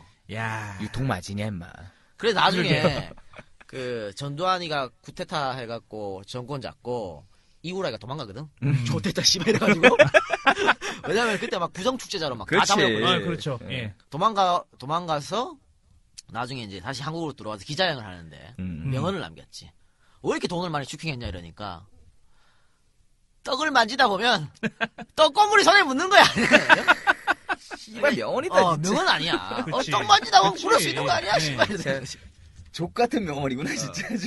그런데 봐 이후라기는 천수를 살다가 예. 그렇지. 갔으니까 정말 씨발 제갈저도 다 와. 그러게. 근데 이게 그 전두환하고 또 쇼부를 쳤어. 부정축제자인데 예. 뭔가 씨발 약점을 잡고 있었던 거지. 그렇지. 그래 정보부장 했는데 씨발 전두환 약점이 없었겠어? 가기 전에 한마디 안 털었나? 아니 그래서 미국에 가가지고 쇼를 친 거지. 근데 한국 들어갈게. 대충 씨발 무마하자. 예. 이렇게. 야 뭐 벌금 내가 얼마 낼게. 예. 이런 식으로 해서. 그치. 그렇게 와가지고 한 거지. 예. 그러니까 그 우리 저번 주에 항상 얘기하지만 박통훈이 아랫돌이 여자 문제에서 굉장히 관대했잖아. 예. 그렇죠. 근데 이 부하 직원들이 와이로 받고 막 떡국을 만지고 이런 것도 아무 말 안 했어. 그 이때 막 공무원들 기강이 이때 공무원 돈 다 버렸었어. 그러니까 예를 들면 그 아까 전에 이후라기 막 돈 그렇게 맞았다 했는데 중정 부장을 거친 인간들은 하나같이 거액을 손에 쥐었습니다. 그렇죠. 아까 김영욱이도 마찬가지고 김종필도 마찬가지야. 김종필 얘기해줄까? 얼마나 슈킹 깠는지. 이거는 전두환이가 정권 잡고 김종필이를 부정축제로 집어에 넣었거든. 그러면서 조사하면서 밝힌 거야. 1호 신문사라고 있지. 예. 이게 원래 쿠데타를 하고 중정이 홍보를 위해 가지고 중정재산 200억을 빼내가지고 만든 신문이 1호 신문입니다. 그러면 이 소유가 어떻게 돼? 국가 소유가 돼야지. 그렇지. 그런데 이 소유가 김종필 앞으로 돼 있었어.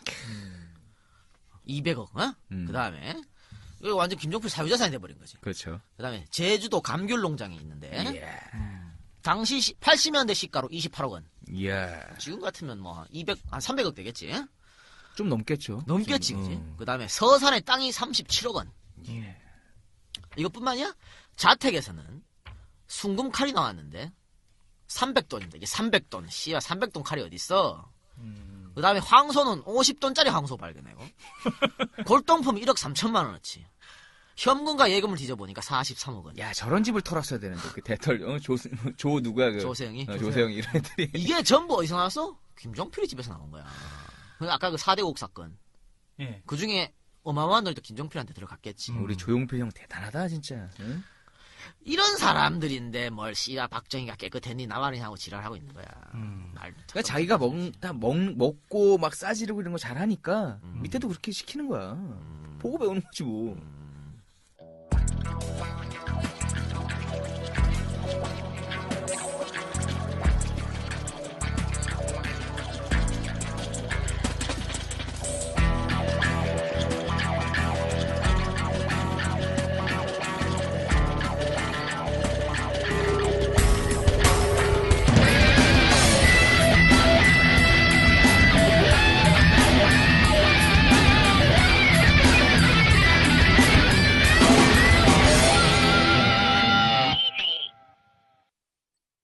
이 이후락이 근데 정말 이제 남북 분단 역사에서 대단한 일을 하나 해요. 그게 뭐냐 하면은 박정희의 특명을 받고 청산가리를 딱 가슴에 품고 청산가리. 왜?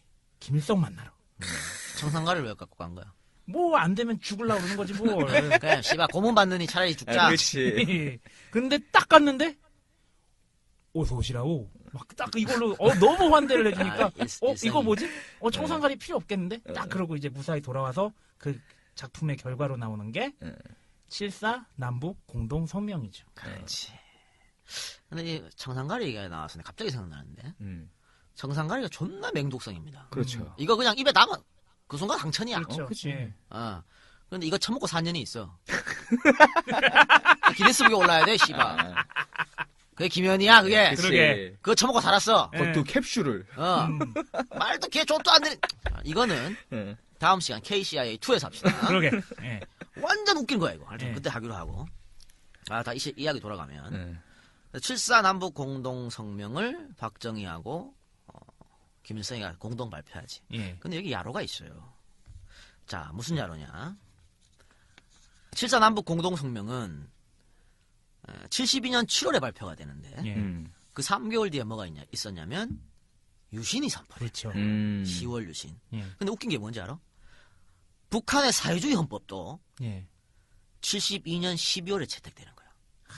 그러니까 이 북한의 사회주의 헌법에 따라 김일성은 이때 국가 주석에 오르게 되지. 그러면서 국가 주석에 오른 김일성은 마지막 남은 반대파들을 모조리 숙청하고 명실상부한 1인 독재 체제를 갖추게 됩니다. 그러면 이게 야로를 야로지 이거 야로가 씨가. 있는 거 아니야 서로? 마찬가지야. 박정희도 똑같은 72년 10월에 그다음 이게 10월 유신이 12월에 발효가 되니까. 그렇죠. 유신 헌법을 해가지고 명실상부한 1인 독재 체제를 만들잖아. 그러니까 이게 박정희는 친일파고 김일성이는 그래도 그 독립운동가인데 똑같은 새끼들이야. 극과 극은 통한다고. 그치. 자기 그 독재 체제를 유지하기 위해서. 독재 체제를 유지하기 위해서 이제 분단 상황을 이용한 거지. 근데 우리 국민들은 그것도 모르고 와 막 곧 통일된다고 막. 잘 됐다고 막 그러고 완전히 그 동전이랑 똑같아요. 그러면 이게 사실은 그거로 볼 수도 있겠는데 7.4 남북 공동 독재 성명 이런 걸 수도 있겠는데 잘못하면? 그럴 수 있지. 그거지 뭐. 아니 물론 그 남북한이 함께 그렇게 성명 발표해서 통일을 위한 노력을 뭐 한 액션 자체는 인정해야 되지만 그 뒤에 있는 뒤에 그 벌어졌던 일들을 보면 다 이런 거 있어. 그러니까 우리가 좋게 볼 수가 없는 거지. 정치적 팩트를 그러니까 눈에 보이는 데만 보시면 안 돼요. 뒤에 뭐가 있을까? 혹시 왜 저러지? 라고 생각 한 번만 돌려서 생각하면 재미있는 일이 많이 있습니다. 아니 그 7.4 남북 공동 성명이 중요한 게 이전까지는 계속 이런 통일을 위한 노력이 굉장히 오랫동안 1953년 휴전 이후에 굉장히 오랫동안 정체돼 있다가 한 20년 뒤에 이게 딱 처음으로 딱 전면에 등장한 거니까 굉장히 역사적으로 의미가 있는 사건이긴 합니다. 그렇죠. 자, 다시 우리가 지금 계속 이후락 얘기를 하고 있는데 이후락이가 이제 존나 핀치에 몰리는 사건이 이제 터지지. 이제 김대중 납치 사건인데 김대중 납치 사건을 이야기하려면 윤필용 사건을 이야기해야 돼. 연결되는 거거든. 그러면 세작이 윤필용 사건이 뭔지 한번 좀 간단하게 한번 설명해봐. 짧게 얘기하면 아까 잠깐 이름이 나왔었고요. 1973년도 당시에 수방사 사령관이었던 윤필용 소장이 이유락한테 그런 얘기를 해. 각하의 후계자는 형님이십니다.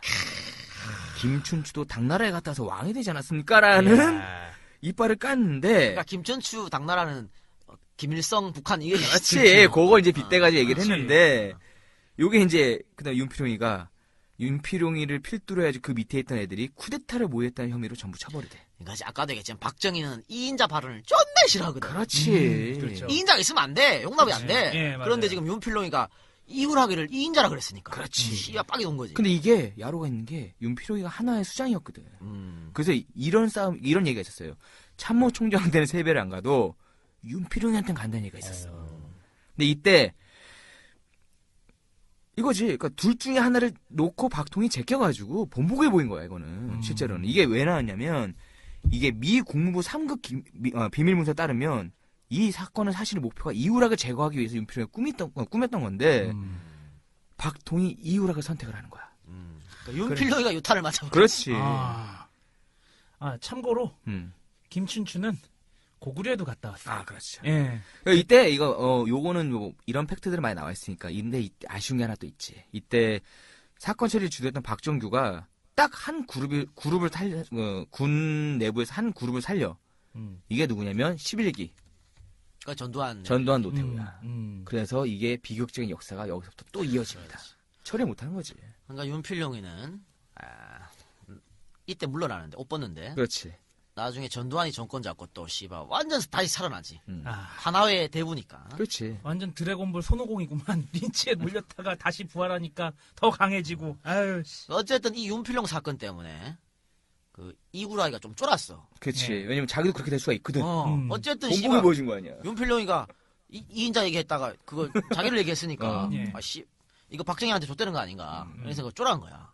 그래가지고 이거면 이런 점수를 만회해야 될 거 아니야. 그래서 나온 게 DJ 납치 사건입니다. 왜냐하면 박정희가 DJ를 존나 싫어했으니까. 그치. 그렇죠. 그때 막 해외로 떠돌면서 DJ가 그 유신 독재 투쟁하고 막 이랬거든요. 예. 그러니까 눈에 가시 갔지 DJ가. 잘 보여야 되니까. 그러니까 이후락이 큰 건 하나 해야겠다. 야 요거 씨발 내가 해결하고 그렇지. 각하한테 잃었던 점수 좀 따자. 음. 이래가지고 이후라이가 이제 물론 막 박정희가 시켰다는 얘기도 있는데 예. 진실을 알 수가 없을 거. 그래가지고 그 이후라기가 주도적으로 이 김대중 납치 사건을 저지릅니다. 예. 그러니까 원래 이때 김대중이는 미국에 있었는데 일본으로 이제 가가지고 그 일본 국회의원 초청을 받고 예. 일본으로 가는 도중이었는데 가기 전에 미국으로 편지가 존나 왔어. 네 일본 가면 좆된다. 그러니까 이게 중정에도 좀 제대로 된 새끼도 있었을 거 아니야. 예. 이거 비둘기를 날린 거지. DJ한테 위험하다. 위험하다. 가면 죽을 수도 있다. 예. 근데 DJ가 또 뭐 그런 게 어디 있나? 일본 갔어요. 일본으로 가가지고 그 팔레스 호텔이라고 예. 거기서 납치를 당합니다.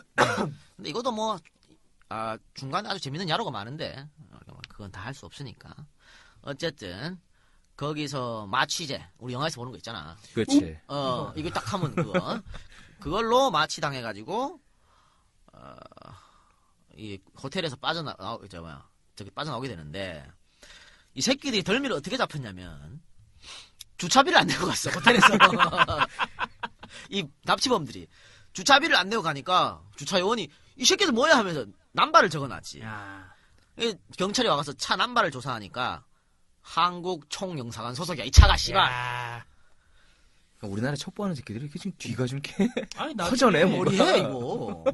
요새 나오는 그 국정원 요원 그 사건 때도 그 예전에 그 어디 움직이다가 차 남바 걸려가지고 그런 사건이 나중에 또 나와요. 그래 예. 무조건 묵지. 그리고 그 호텔에 그 지문을 조사할 거 아니야. 네. 물컵에 지문을 남겼어. 아이, 참. 영사관 영사관 서기관 김동훈이라고 이 새끼 지문까지 남겼어.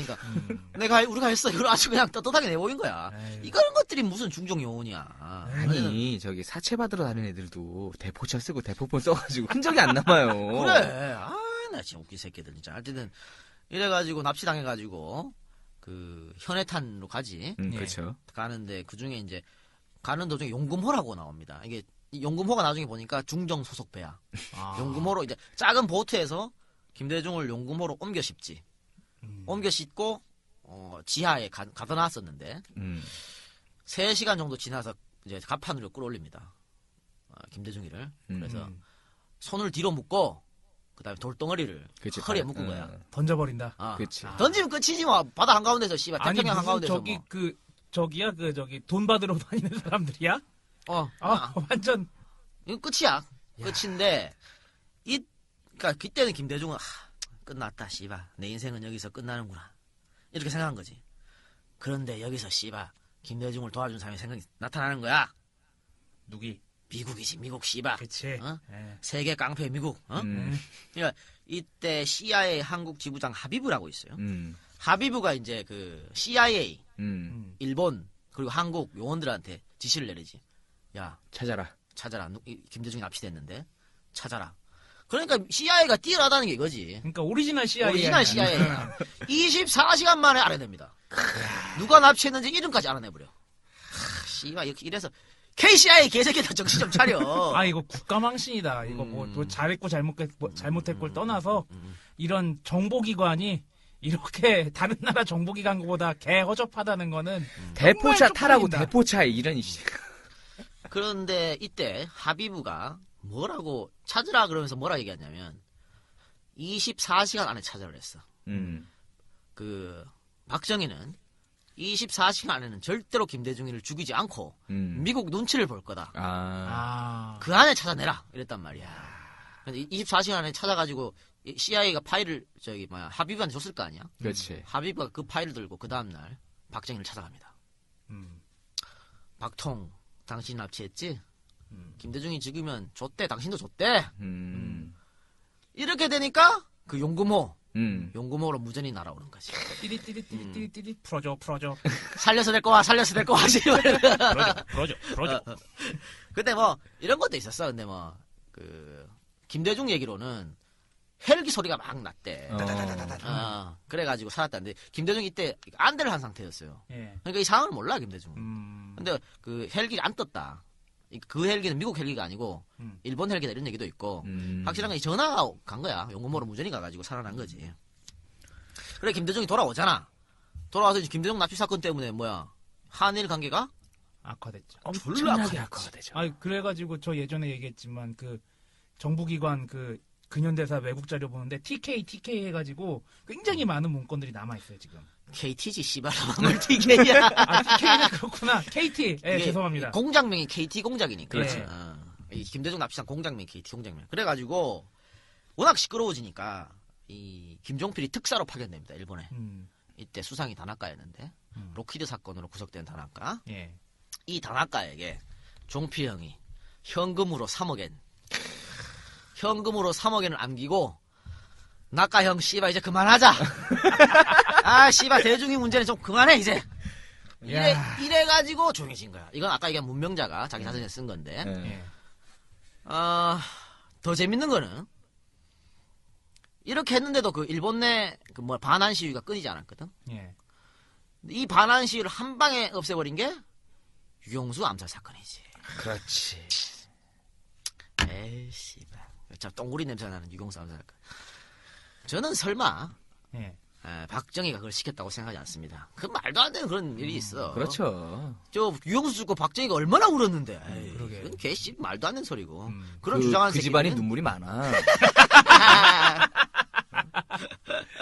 이틀 전에도 울었잖아. 눈물이 많다니까. 좀 앞으로 당겨서 다시 들어보세요 앞부분.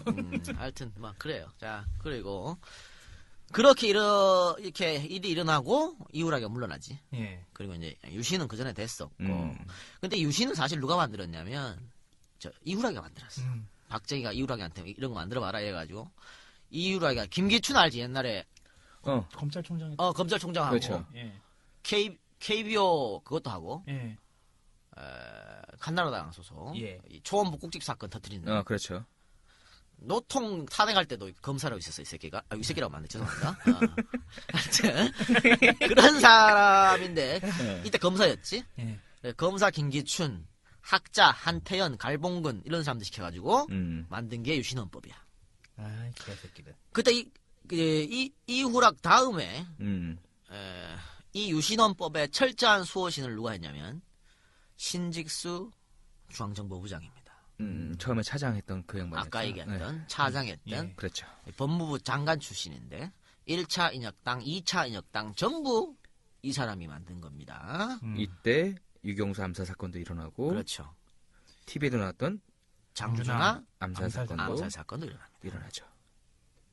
국직화 사건 많이 일어났는데 우리 지난번 방송에서 장준하 선생 암살 사건은 얘기했으니까 근데 이 유경수 여사 암살 사건은 이건 어떻게 된 거예요? 좀 얘기 좀 해봐. 예. 이거 좀 긴데 짧게 할까? 네. 나빼기로 짧게 한번 해보세요. 이거 유경수 암살 아까 얘기했지만 굉장히 똥구리내가 나는 사건입니다. 그러니까 누가 죽였는지 다 알잖아. 문세강이라고. 그렇죠. 암살범이 제일 교포. 예. 문세강인데 문세강이가 그 반환 데모에 앞장섰던 사람입니다. 김대중 납치 사건 일어나고 이렇게 해서 반환 데모에 앞장섰던 사람인데 23살에 일용직 노동자였어. 근데 또 결혼도 일찍 했고 그러니까 일용직 노동자인데 결혼 일찍 했으니까 살림살이가 넉넉하지 않잖아. 그렇죠. 그런데 어느 날부터 갑자기 돈을 펑펑 쓰기 시작합니다. 어느 날 갑자기? 갑자기. 자동차까지 끌게 돼. 그리고 해외여행도 갔다 와. 이게 뭐냐면 어느 날 도쿄에서 Y라는 사람이 나타납니다. Y라는 사람이. 이 사람이 나타나고 이 사람이 의도적으로 문세강한테 접근하지. 이 사람하고 문세강이가 만나고 나서부터 씀씀이가 해퍼지는 거야. 문세강이가. 아니 근데 일용직 노동자한테 뭘 기대할 게 있다고 이 사람이 접근한 거야? 나야 모르지. 내가 씨발 나야 모르지. 아니 Y가 Y로라도 줬나? 나야 모르지. 하여튼 그렇게 해서 접근을 해. 접근을 하는데 어느 날 Y라는 사람이 일본 야쿠자한테 권총을 구해달라고 이야기를 해. 호호. 권총을 구해달라고. 예. 그리고 나서 유경수 사건이 터지고 나서 다시 전화해서 필요 없어. 이랬거든. 이런 사건이 있었어. 근데 결과론적으로는 그 일본 파출소에서 문세강이가 총을 훔쳤잖아. 예. 그런데 파출소에 문세강의 지문이 없습니다. 족적도 훔쳤는데 족적도 없습니다. 흔적이 없는 거지, 흔적이. 흔적이 없는 거야, 문세강은 지가 훔쳤다 그랬는데. 대도구만. 흔적이 없는 거야. 자기가 훔쳤다고 얘기를 했는데도 불구하고 아무 흔적이 없는 거죠. 그렇지. 그리고 한국에 넘어온 것도 이상해. 아까 얘기했지만 반환 데모에 앞장서던 제일교포였어. 그러니까 리스트 요주의 인물이야, 이 문세강이가. 그렇지. 그래서 처음에 비자를 신청했을 때 문세강이 한국 오려고 한국 중앙정보부로 문건이 올라갑니다. 그렇지, 블랙리스트니까. 블랙리스트니까. 문세강이 신청했다. 그럼 아웃시켜야지. 안 돼. 근데 비자를 내줬어. 씨, 자꾸 이상해지네, 이거. 음? 뭔가 자꾸 이상해져요. 그리고 문세강이가 와가지고 조선 호텔에 묵습니다. 근데 나중에 수사 결과 발표를 보면 혼자 묵었다 그래. 단독범행으로. 그런데 그 문세강이는 조선 호텔에 혼자 자지 않았어요. 그래 누가 있었어? 그러니까 증언한 사람이 있어. 당시 조선 호텔 여행사에 근무했던 여직원이 문세강이한테 전화를 합니다. 투숙했던 방에. 그래서 전화를 하니까 처음에 한국 사람이 여보세요라고 전화를 받아. 그래서 직원이 문세강 씨 좀 부탁합니다. 이러니까 그 처음에 여보세요로 전화 받던 사람이 저또 맞대 이러고 문세강을 바꿔줬어. 자, 그럼 그 방에 문세강이 혼자 있었던 게 아니지. 한 명이 더 있었다. 있었다는 최소한 얘기야. 한 명이 더 있었네. 그렇지. 그런데 이 조사 때 이 그 여행사 여직원이 이 이야기를 중정에다 얘기를 합니다. 했겠지. 한 명 더 있다. 그런데 갑자기 어떤 늑수구리하는 사람이 들어오더니 이 아가씨한테 지금 한 얘기는 죽을 때까지 밖으로 내지 마라. 딱 얘기를 합니다. 겁나잖아, 씨발. 겁나지. 여직원이. 그러니까 얘기를 안 했어, 평생. 근데 이렇게 얘기하지 말라고 얘기한 사람이 누구냐? 김종필이야. 김종필이가 이렇게 말한 겁니다. 냄새가 나지? 뭔가 좀 이상하죠? 이상하지? 그리고 문세강이가 그 이제 기념식에 8.15 기념식에 참석하잖아. 이때 원래 비표가 있는 사람만 들어오게 돼 있어요. 그렇죠. 그런데 문세강이는 비표도 없는데 들어왔어. 비표도 없는데 들어왔고 비표가 없으니까 안에 들어가서 이 경호원이 말릴 거 아니야. 그렇지. 들어오지 마라. 그러니까 무전이 막 날아오는 거야. 그렇지. 괜찮아 안 쳐. 무전이 날라와서. 날라왔는데도 안 치라 그랬어. 그리고 앉았단 말이야. 앉았는데 아까 그 처음에 제지했던 경호원이 좀 수상해 그래도 비표도 없이 씨발. 그래 문세강이 뒤에 가서 씁니다 이렇게 딱. 혹시라도 싶어서 또 무전이 날아와. 야 뒤로 빠져 이렇게. 그 경호원한테. 경호원한테 무전이 나와 뒤로 빠지라 그러는 거야. 그래서 결국 문세강이가 총탄을 날리지. 근데 이거 총탄도 뭐지? 총탄도 이상한 거야. 문세강이가 쏜 탄에 유경수를 맞지 않았다는 지금 결론이 서서히 나오고 있어요. 그래? 그럼 과연 누가 쏜 총탄에 맞았을까? 이런 것들이 전부 지금 미스테리야. 이런 게 지금 왜 미스테리냐면 아까도 얘기했지만 이 사건 한 방으로 박정희는 정권 체제를 확실히 다져갑니다. 독재 체제를. 그러니까 그렇죠. 대외적으로 인권 문제. 그렇지. 김대중 납치 사건. 이 김대중 납치 사건 때문에 일본에서 존나 항의가 들어왔지. 그렇죠. 사과하라고 계속 그러고. 그 다음에 미국에서는 인권 문제 가지고 계속 떠들었지. 그 다음에 학생들은 맨날 첫날 데모 차하지. 그렇죠. 이제 데모 못하지 근데 그러면. 국모가 죽었는데 데모를 할 수 있는. 영부인이 총에 맞았는데. 그래. 그걸 아웃. 학생들 데모 안 하게 돼. 그 다음에 미국에서는 애통함을 전하고 당분간 인권 문제에 대해서 입을 다물게 됩니다. 그렇죠. 일본은 어때? 일본은 씨발 자기 나라 애가 어쨌든 국적이 일본이니까. 그렇지. 자기 나라 애가 와가지고 유경수 영부를 죽인 거 아니야. 일단 꼬리 내려야죠. 꼬리 내려야지. 여기 그래가지고 뭐 씨발 관계자들이 높은 사람들이 와가지고 박정희한테 사과하고 막 이랬단 말이야. 그러니까 완전히 뭐라 그러지? 그 정세를 뒤집어 버려 박정희가 이 사건 하나 때문에. 예. 그리고 유경수 사건이 터지고 일주일 있다가 장례식 바로 끝나자마자 박정희는 그렇게 남발시키던 긴급조치 1호와 4호를 해제시킵니다. 해제시키고 문세강에는 결국 사형을 당하는데 문세강에는 사형 선고가 내려지는 그 순간까지 실실 쪼개고 있었어. 이거 뭘 뜻할까? 그런 거 아니야? 니들이 아무리 그래도 난 설마 내가 죽겠냐? 이거지. 김구를 죽인 안두희가 결국 어떻게 돼서 풀려나가지고 떵떵거리만 살았잖아. 그렇죠. 군수사업 하면서. 그렇죠. 그거를 생각한 게 아닐까. 완전 똥야로는. 씨발, 나 이 얘기가 다 족되는 거 아니야, 이거? 씨발. 지금까지 얘기는 다 주워 들은 얘기입니다. 난 주워 들은 얘기가 많아가지고. 이런 얘기인데. 그리고 아까 얘기했지만 신직수란 이 인물 그냥 이 인물이 있는데 그리고 신직수 다음에 중정부장을 한 사람이 그 유명한 김재규야. 김재규인데 우리는 김재규를 지금 이렇게 KCIA 1편 중정부장에 묶어서 할 수가 없어. 그치. 돼지들 쭉 엮은 거에 엮을 필요는 없죠. 예. 따로 빼내가지고. 예. 아마 얼마 안 있다가 김재규 특집을 새롭게 하겠습니다. 거기서는 요 논란이 많잖아. 그렇지.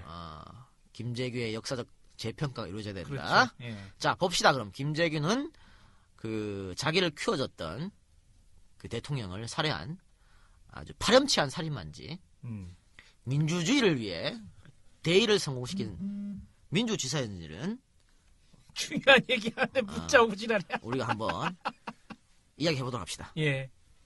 자, 그러면 그건 따로 얘기를 하고 그럼 KCIA 1 예. 중앙정보부 특집은 여기서 마무리하고 예. 다음 시간에 KCIA 2 안전기획부 특집을 하는데 예. 자, 우리가 지금까지 쭉 KCIA 1 중앙정보부 이야기를 했어요. 예. 뭐 이렇게 중정부장 악행 같은 것도 다 이야기를 그렇지. 했는데 자, 그러면 마무리 멘트 한번 해봅시다. 자, 우리 이 박사 예. 어때요? 지금까지 쭉 듣고 나서. 이 작가님 KCIA의 약자가 뭐의 약자인지 아세요? 내가 어떻게 알아? 씨발. 코리아 센트럴 인텔리전스 에이전시 이렇게 되는데 코리아가 대한민국이잖아. 근데 여기서 코리아는 결국 대한민국이 아니라 박정희 전 대통령과 그 주변 인물들 결국에는 중앙정보부라는 조직이 대한민국을 위해 움직인 게 아니라 일부 집권층의 이익만을 위해서 움직였고 그리고 정보를 수집한 게 아니라 오히려 거짓 정보를 생산해내기도 하는 그런 조직이 아니었나 전 그런 생각이 듭니다. 우리 세장은 어떻게 생각하십니까? 중앙정보부는 딱 그렇죠. 해왔던 일을 보면 국가안보라는 허좋은 이름으로 너무나 잔인한 범죄를 저지른 범죄 집단입니다. 그리고 이들이 해왔던 이 중정에 의한 검은 정치는 권력 집중과 초법적 혹은 초권력적 구조에서의 철저한 지배와 감시 이런 것들은 결국엔 또 다른 독재 정권의 탄생을 만들어줬고 유신의 마지막을 또 같이 했죠. 예. 그렇죠. 그러니까 스스로가 맹신한 권력자와 함께 잠시 휴업 선언을 했습니다. 그리고 30년이 지난 지금 다시 그때 마지막 들었던 앵가를 그리워하는 사람들이 올디스 벗 구디스를 외치고 있는 아주 대단한 아이러니를 저희는 지금 보고 있습니다. 예, 여기저기서 그런 과거 향수를 그리워하는 사람들이 있지. 그런 사람들이 전부 다 남산에 끌고 가갖고 맛을 보여줘야지. 맛을 보여줘야 돼. 지들이 그렇게 좋아했던. 그러니까 허리에 돌 묶어가지고 바다에 던져치기도 한번 해보고. 자, 그래요. 중앙정보부 어떤 검은 폭력 집단이라고 볼 수 있지. 네, 그렇죠. 이 사람들이 이런 거야. 권력이 무한할 줄 알았지. 무한한 권력이 세상에 어디 있나? 예? 그러니까 국민들을 아주 개돼지 취급하고 그렇죠. 자기들 권력을 위해서 권력을 잡기 위해서 인권도 없고 민주주의도 없었던 우리 그런 어두운 시대 때 이야기를 오늘 한번 해봤습니다. 그런데 이런 국가폭력, 검은폭력을 주도했던 사람의 딸내미가 대통령에 지금 나온다고 하니까 이 시대가 거꾸로 돌아가지 않나 이런 생각도 한번 해보게 되네요. 대단하죠. 응? 어떻게 그 시절을 그리워하는 사람들이 아직도 살아있다는 게 참 놀라울 일입니다. 아니 저는 개인적으로 딸이라고 해서 꼭 아버지처럼 그렇게 한다라는 그런 거는 좀 반대인데 문제는 딸 주변에 있는 사람들이지. 그러니까 이거는 단순히 그 후보에 대해서 연좌제를 적용했다는 게 아니라 그 주변에 있는 사람들 그리고 그 사람들이 원하는 권력의 형태 예. 그런 것들이 향후에 그러니까요. 어떻게 갈 예. 것인가를 보면 제가 있잖아요. 그 사람들 출신 성만 봐도 그때 있던 사람들이 또 아직 살아있거든. 그렇죠. 예. 그런 문제가 있는 겁니다. 씨발 히틀러 딸이 독일 총리 나오는 거랑 똑같은 거야. 알겠습니다. 오늘 우리가 청취자한테 죄송한 분 오늘 저희가 좀 마음이 급해서 양이 너무 많아가지고. 네, 말도 빠르고요. 말도 빠르고 딱 내용이 좀 왔다 갔다 했는데 중국 낭방처럼 했는데 좀 이해해 주시고요. 더 자세한 건 알고 싶으시면은 이 작가의 세 권의 책을 다 사서 보시면 됩니다. 책 팔지 마 이 새끼. 아니 내가 네 책을 왜 파냐 근데. 영원한 라이벌 김대중 대 김영삼 보면 오늘 방금 얘기한 거 다 나와. 내 책에 안 나온 게 없어. 야, 아니 뭐 끌려내려가면 안 되잖아. 아, 씨. 야, 씨발 내가 늘 말하지만 씨발 내가 끌려내려가면 이기되고 나발이고 없다니까. 아, 씨. 자, 알겠습니다. 자, 오늘 여기까지 하고 이 박사 우리 제공 도와주신 분들 제공해 주시죠. 예, 요번 주에도 엔젤 펀딩이 또 6만 원이 들어왔어. 아이 좋아. 아주 꾸준히 들어오고 있어요. 아이 좋아. 예. 자, 이 펀딩 보내주신 분 감사드리고 그리고 저희에게 맛있는 것을 또 사주신 분들 소개를 하겠습니다. 제공 떡지 클리닉, 소주, 탕수육, 잡탕밥, 자장면, 엔젤 펀딩의 힙합의 거장 부산모아님 감사합니다. 고맙습니다.